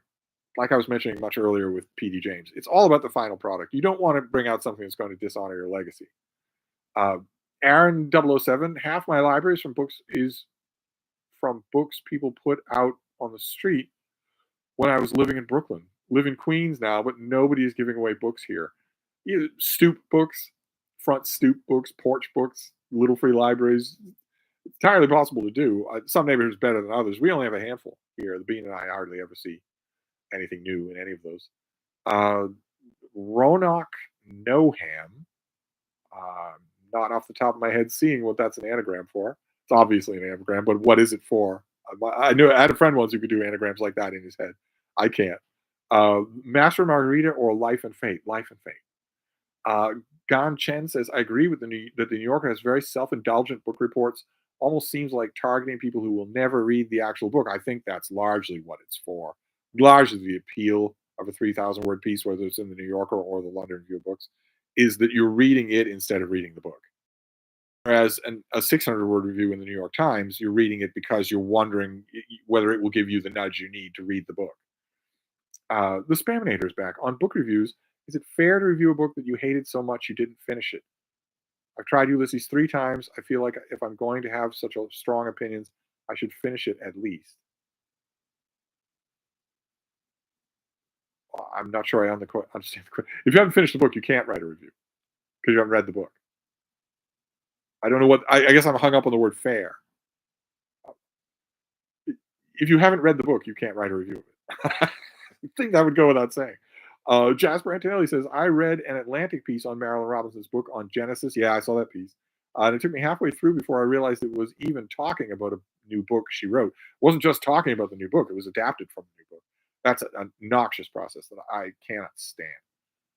Go to some author, whether it's in Vanity Fair or The Atlantic does it all the time, or Harper's. Here's a long piece by this author on such and such a subject, and it's not. It's not a rumination. It's just them reselling something that they're still selling, that they're already selling to the public. Um, Auntie Gaia says, "I love 30 Rock. What a show that was." I agree. Totally, totally, totally agree. I just would love to know the stories behind it. That's all. Madman Gone Mad says, wouldn't it be nice to see the continuation of the Donahue interregnum? Yeah, people have wanted that. Back in the olden days, people wanted the Donahue interregnum to go even further back. Just go all the way back. Go back as far as you yourself can. Uh, that would be for a revival of Steve Reads that would be behind a paywall. Maybe, maybe that would be maybe an idea of doing some writing that makes money. Since I'm obviously not going to publish my work, uh, but I should print my work anyway and put a price tag on it so you all have a chance to buy it, stock up on it. Maximus Stedish says, in your memoir, how much name dropping would there be from zero to palimpsest? What are we talking about here? Palimpsest plus 20. Ryan, in your video with Sam, it was very intriguing to hear you highlight that book critiquing should be only if you have something to say about the book. I always viewed as whether or not you recommend. We leave it to Sam to make a great point like that. Yeah, do I have something to say about this? And when he made that, he was specifically talking about his own beat. His beat is contemporary fiction, and he's been doing it for a long time. He's had the Fiction Chronicle for a long time, longer than most people have an ongoing column. Very smart on the part of the journal to just let him keep doing it. That is fantastic. But when that happens, well, you're going to read, well, Don DeLillo, let's say. You're going to read a book of his, and maybe you think you have some things to say about it. You're going to talk about late style. You're going to mention some of the gimmicks that he's been doing for 50 years. What if he writes another book in 2 more years and you're still at that beat? Do you do it again? Do you have anything to say about another Don DeLillo book, or in Sam's case, John Irving? Do you have anything to say about it? And if you don't, God bless you if you're lucky enough to not only have the highest profile venue like that in the English speaking world, but to also have editors who will say, yeah, like that, where they told them, if there's a new so and so, you do it. You just have to come up with something new to say. Um, Jasper Antilli says, and also when it comes to recommending, I like to think with Sam's reviews or really good reviewers of any kind, Perro Segal or Merve Emre, except for her latest piece, or for instance, Hannah at Hannah's Books, or I like to think that with really nuanced reviewers, they won't need to recommend the book. You'll be able to know from the review whether or not they want you to read it, whether or not they thought it was excellent and commendable. Writers like that will tend to only do am on a different creative level. Let's just put it that way. Jasper says a community behind the scenes might be interesting, especially Chevy Chase's relationship to the cast. I would love the kind of book I'm talking about is not behind the scenes. It is a narrative of the show. How is it made? How is it financed? How is it staffed? How is it cast? And what was it like to work there every day? So I would want a book on Community. I would want to avoid the very thing you're talking about. The one rumor that came out from behind the scenes of Community was that Chevy Chase was a monster to work with, that everyone hated him, that he almost ended the show. He was so horrible, so singularly obnoxious. And everybody loved to gum over that detail and pass it on because it dovetails with all the gossip that has followed this guy for his whole career. I wouldn't want that. That could be part of it, but I would want the actual story. Uh, Jasper Antilli says, would YouTube get a mention in Odd Dog with the Spaminator in the final chapters? Certainly. That reading guy, how did you get into library discussion panel? What was the occasion? Well, it was a long, long time ago. I was reviewing books, and a lot of my reviews had shown up in the local newspaper. I was also I was at the library all the time. It was so one of the people at the library said, "Hey, could I put you forward to the person in charge of this discussion as a book critic?" And I said, "Sure, absolutely, you could." The only problem, as we joked about it ahead of time, the only problem, she said, she instead of saying, "You aren't one of those people who's petrified of public speaking, are you?" She knew better than to say that. Instead, our only worry was, is anybody else going to get to talk? And I was conscious of letting other people get to talk. Uh, Michael Lombardo says, "Did you ever get the full Dune Part Two screener?" Yes, I did. It turns out I hesitate to say this because it's very embarrassing. It turns out I had it all along. It was. I kept looking at the file and thinking it was the previous, the little partial screener, but no, I had the whole thing all along. Maybe I am losing a step. Danielle says, "Hi, Stephen Frida." Yes, it's Frida. She's burying her face there. I'm gonna have to wrap this up soon so she can get her beauty sleep. Uh, Jasper says, "Did you like the last John Wick movie? I think it is the ultimate example of a video game style action movie." It was very video gamey, and there were a couple of bits and pieces in it that seemed to me to be to know they were in a John Wick movie, which I don't want. I don't want that. I want them to be completely sincere, but I don't want them to know what they are. For me, for something over the top like John Wick, that would ruin things. And I hate to say it, but I think the thing that did it for me was the supporting cast in that movie. They all knew they were in a John Wick movie. Reeves himself, I think, was no problem at all. I think he could easily do that. I if I'm sensing from your comment that you weren't completely sold on that last John Wick movie, I would agree. I wasn't either. Uh, Tolstoy 111. Remember really liking Arthur C. Clarke's Rendezvous with Rama as a kid? Is it worth revisiting? Or was I just a stupid kid? Well, if you're at the Met, you're not stupid. Oh, maybe you were a stupid kid. I would love to know what you make of it if you revisit it. Of course, I shouldn't say of course because I don't expect you all to be remembering every little detail of every little thing I say. I have a very blah relationship with Arthur C. Clarke. I've never really liked anything of his. I've liked it, but never really liked it.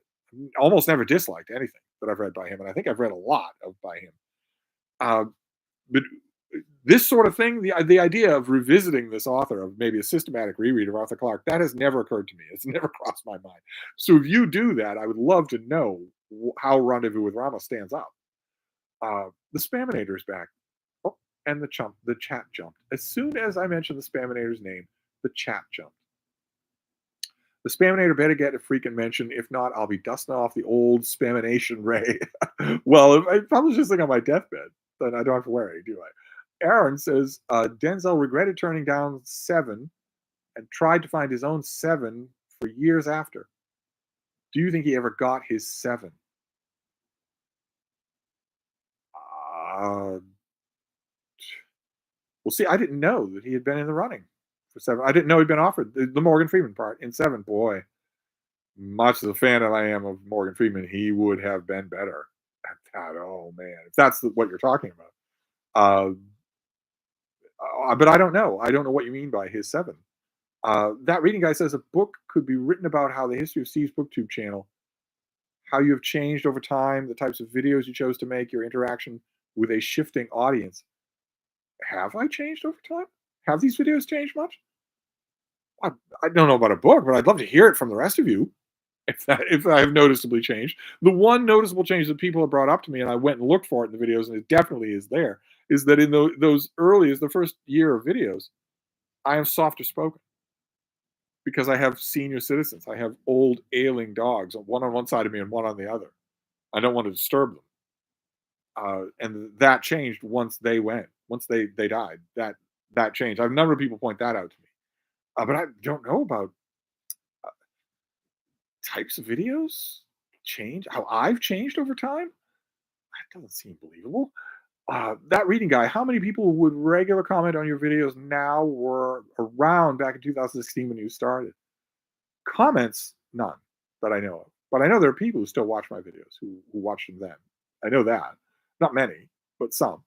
Uh, James Logren says, so Thomas Wolfe was one of the first autofiction authors. Oh, no. No, not at all. Oh, my God, no.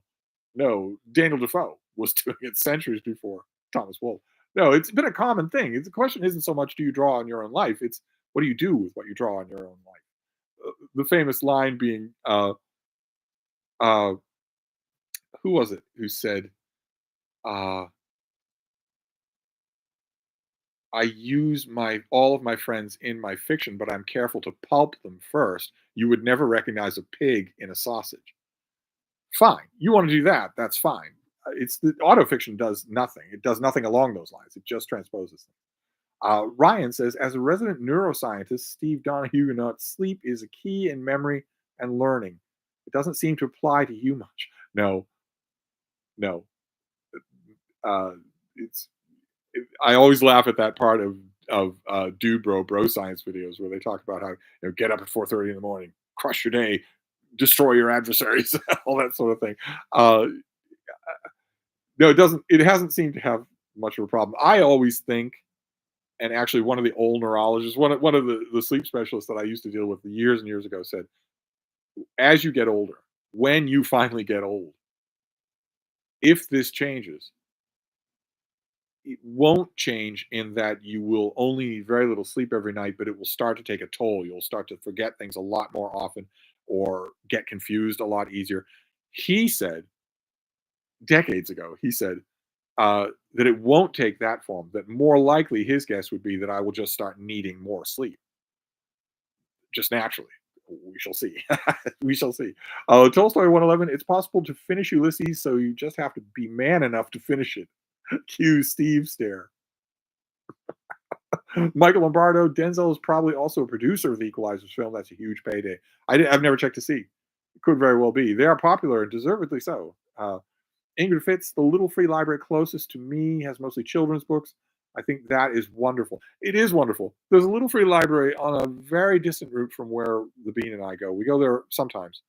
That has a little free library, and then next to it, at half the height, is a little free children's library. And I always love that. That it's right where the children can get at it. Uh, Vegan Heretics says, speaking of Odd Dog, have you given your blessing for the posthumous Diary of a Surly Houseboy, My Time at Hyde Cottage? Joking, but the world is going to want it. Nobody's going to want to hear from my surly houseboy. Take my word for it. Teresa says Connor Mahan. I'd say for Ronick Noham. Yeah, but that would just be a name. No, the anagram you'd want would be something. It wouldn't be a name. It wouldn't be just something else being a name. It would be something. I don't know. That reading guide, the Donahue Interregnum, could go all the way back to the ancient world. No, it couldn't. No, it couldn't. Believe it or not, it couldn't. Um, uh, uh, and when you're the anagram is responding to Teresa. Mike Jr. I just read a book about the history of the banjo and its role in Black culture and American music called Well of Souls. Looking for more books on American roots music like that. If you have any recommendations, not a single one. Madman Gone Mad, Steve, did it ever cross your mind to want to write a book about the likes of James Mistress's 1,000 books to read before you die? No. No. Jim's volume is the work of a lifetime. It is incredible. I reviewed it on the other side of the world. All I would do would nitpick. Street Medic.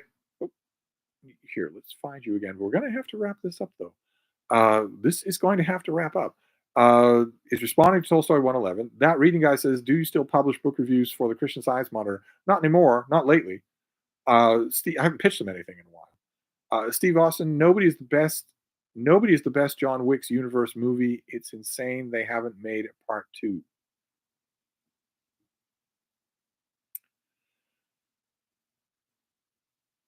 Are you talking about a movie called Nobody?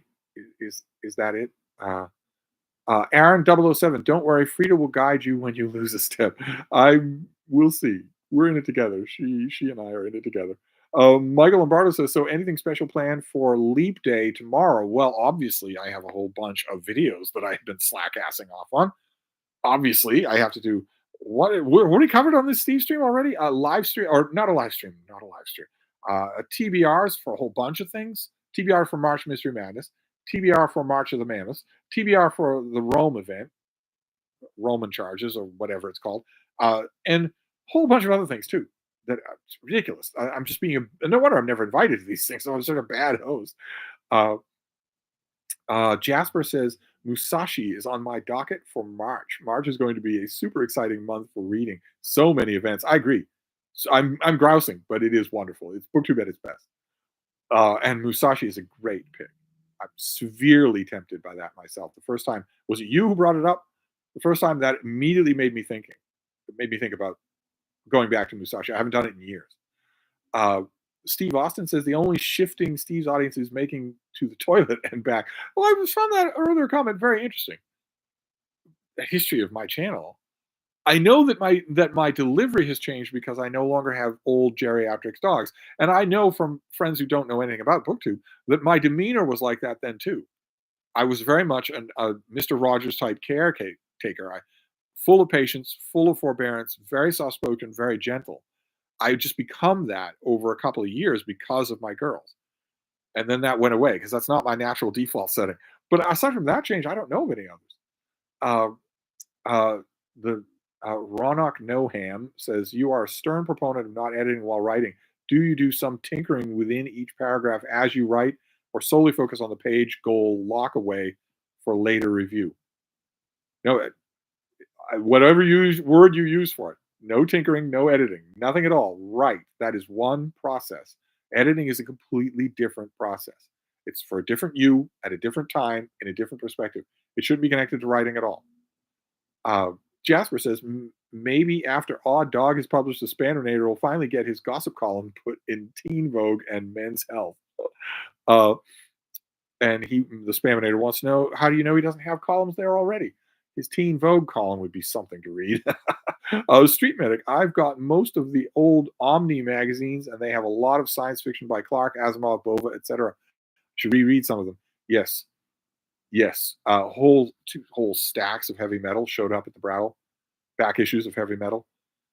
I feel almost certain that an equivalent stack of Omni is coming. I feel almost certain of that. If I'm lucky, it'll be Omni and also Marvel's ill-fated, very, very brief, epic illustrated. But I might actually consider back issues of Omni because a lot of the stuff that's in there has never been anthologized elsewhere. Nicole says the posthumous diary of a surly houseboy must be written. That reading guy, we have to wrap this up though. That reading guy says you used to wear glasses and sweaters over collared shirts. Now you wear football sweaters, almost as if you have had a second youth at the ripe old age of 28. Yes, well, the glasses went away because of the pandemic. I stopped wearing them because when I was walking around outside with a mask on, they would fog up and I was constantly fussing with them. I thought, enough of this.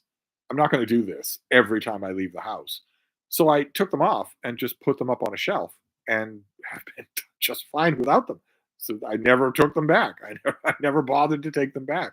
And the sweaters over shirts was because I was going places where I needed to look professional. And I don't do that. I do that almost never anymore. So I don't know. It could be a devolution. Aaron says, I think The Little Things with Jared Leto, Rami Malek was Denzel's closest film to mimicking the feel of Seven. I don't think it hit the feel of Seven, but The Man on Fire is the best action film ever. If Man on Fire were the best action film ever, it would have been on my list of said films. Ryan says, Steve, did you enjoy Seabiscuit? I never expected to like a book about a horse so much. I did enjoy it, yes. Street Medic, I told a colleague I had a huge library at home, and he said you knew. He said you knew what they say about guys. You know what they say about guys with huge libraries. And I told him it was absolutely true. Ryan says, "Oh, so you normally pitch a book review? They don't come to you." Oh, is this a Christian Science Monitor? It's usually pitching. Yeah. Even if you've got a berth, it's usually pitching. Steve Austin says, yeah, nobody, Christopher Lloyd is in it. Okay. Ryan says you would have never destroyed the road in a 3-part series in your first year on YouTube. No, maybe not. So I was kinder and gentler. Is that right? So I'm a monster now? Is that what you're saying? Comics Cosmic Gaze 1894. Hello, Steve. I managed to find a copy of Sir Charles Grandison at a used bookstore a few days ago. You got your copy at the Brattle. Yes, I was amazed to see it at the Brattle. I never do. Anti-Gaia says, I want to see Steve in a Boston Celtics hoodie. I have one. One of my green hoodies is a Boston Celtics hoodie. Maybe it's just that the logo is never visible. Let's see here. James Logren says, okay, I get the hint. Adios. Don't know what that's referring to. The Spaminator, I love old copies of heavy metal, all those huge tracts of land. Somewhere out there, there's a collector who would snap all those up at the Brattle if they knew they were there. Somewhere there is. They just don't know. That's all. Same thing with that. Excuse me. Same thing with that American Revolution library that they have up on the second floor in History.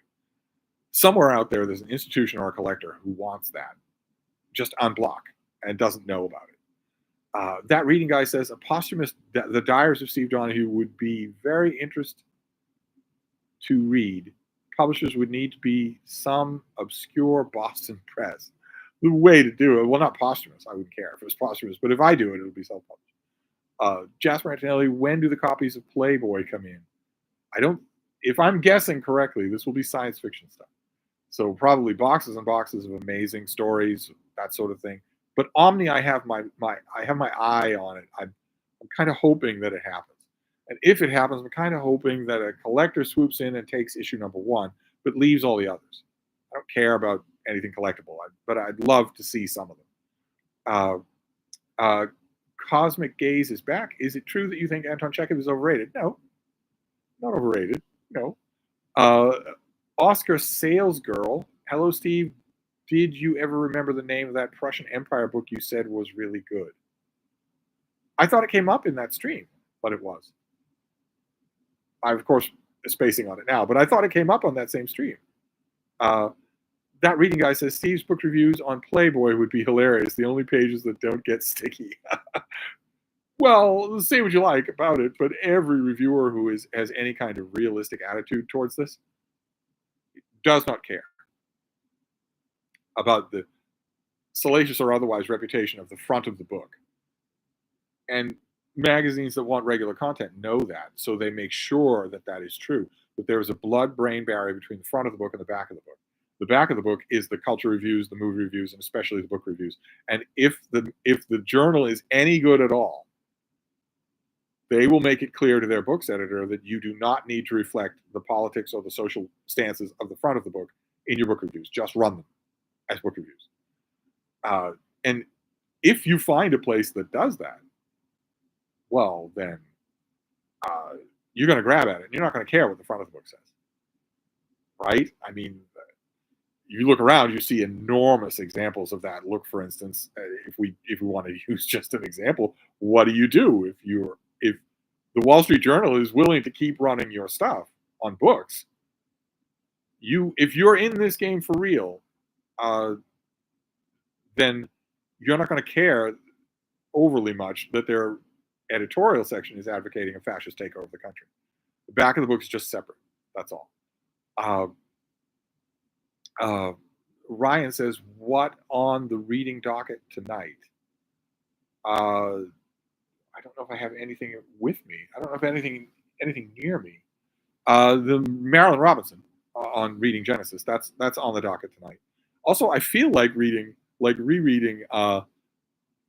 Peter Freuchen's book, The Book of the Seven Seas, even though it's staff written. It won't have a lot of his personality, but I feel like reading it again. I don't quite know why. But also there was a Brattle book, a book that I got just yesterday. I don't have it in front of me. Oh, that's maddening. Well, I don't have a full rundown of tonight's reading docket, unfortunately. I should always do that before Stevestream. Richard reads, I can't believe I'm watching this. God help me. Well, we're wrapping things up. So don't you worry, old man. Plenty of time for you to go to bed. Jasper Antonelli, that's how we all feel. I know. That's how we all feel. That reading guy says the Wall Street Journal is a perfect example. Yes, the Journal is a perfect example, but look at the monthly national political magazines, National Review, for instance. You do not need to ascribe to the politics in the front of the book to write a book review for them. And that's as it should be.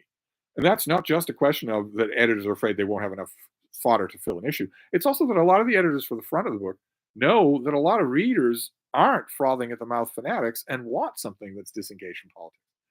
So magazines have always done that. Collier's, Saturday Evening Post, Saturday Review, they've always done that. Auntie Gaia says, Mark, you're due for another live hangout with Steve. I agree. That would be fun. Ryan says, what an average paycheck for a reviewer, say for CSM or TLS,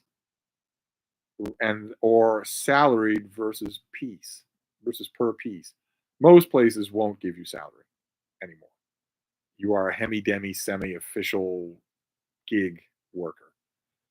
So you're not part of the staff, because if they give you a salary, they have to give you health insurance and all the rest of it. And most places don't want to do that. For book reviewers, most places don't want to do that. But usually it's chicken feed.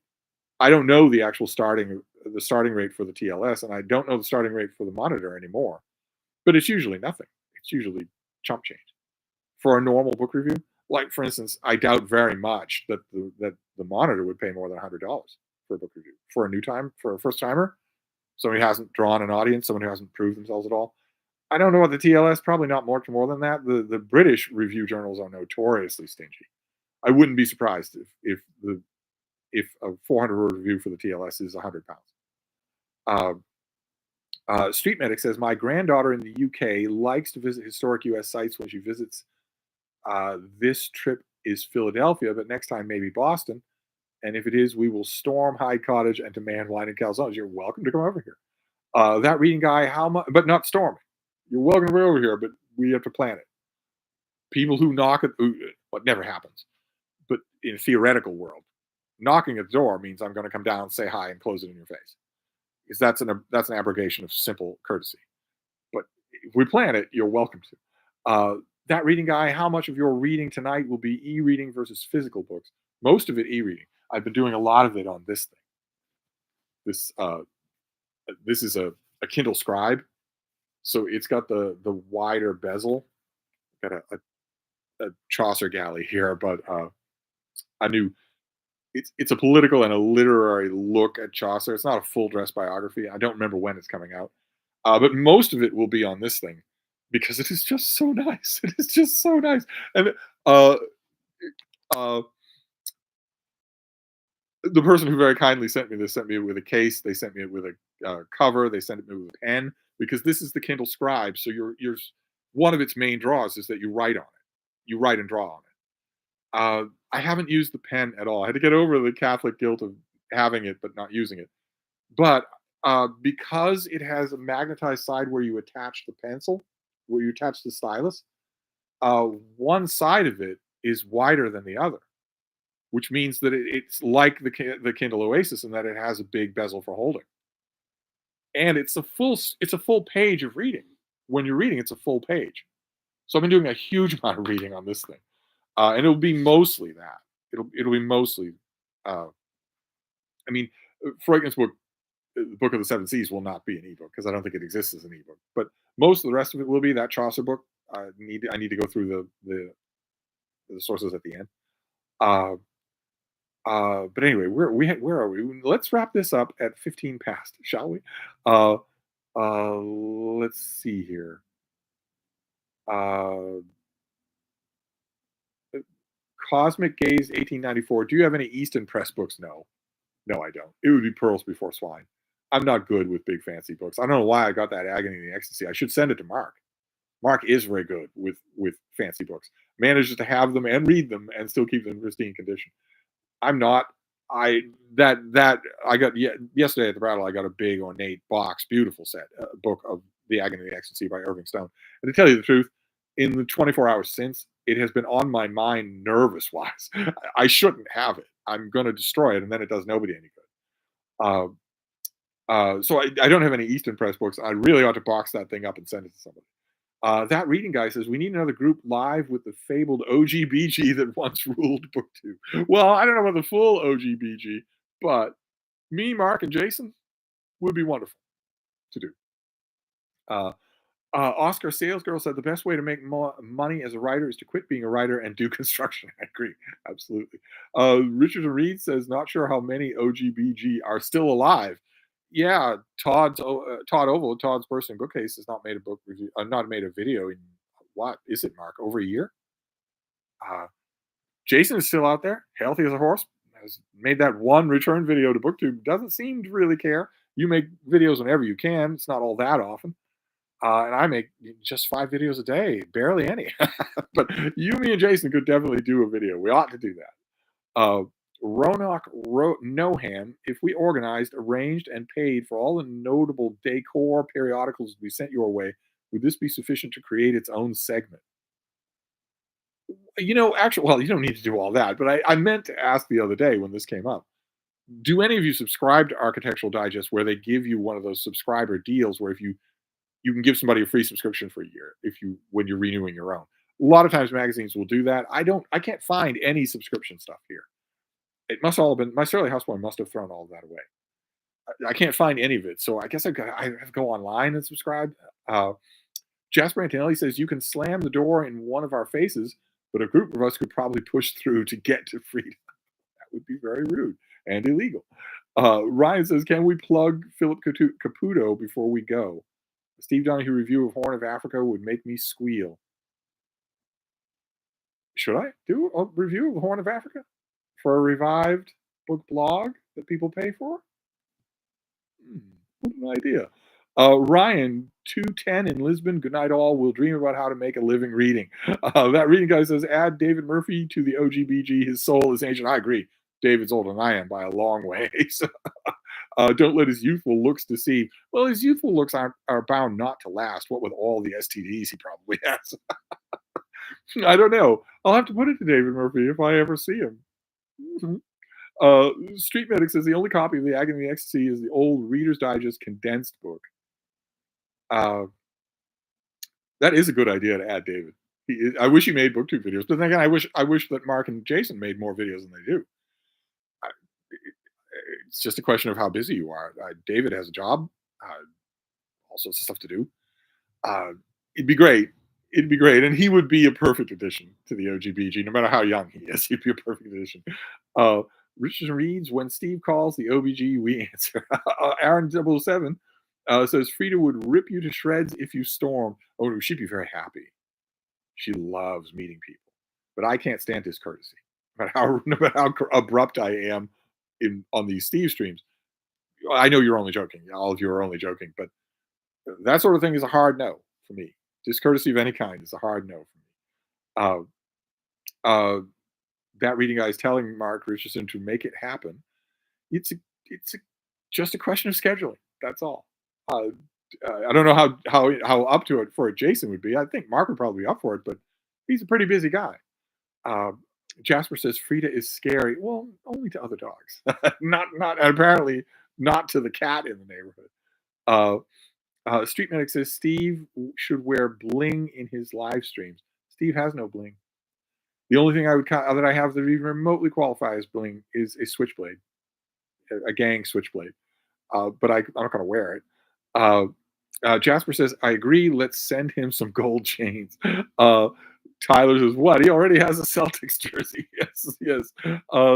And the Ronak Nohem wants people to give me decor magazines. It's not a question of giving. It's not like I'm panhandling either. Architectural Digest I should get anyway. I love the magazine. It must have lapsed. It hasn't come here in months.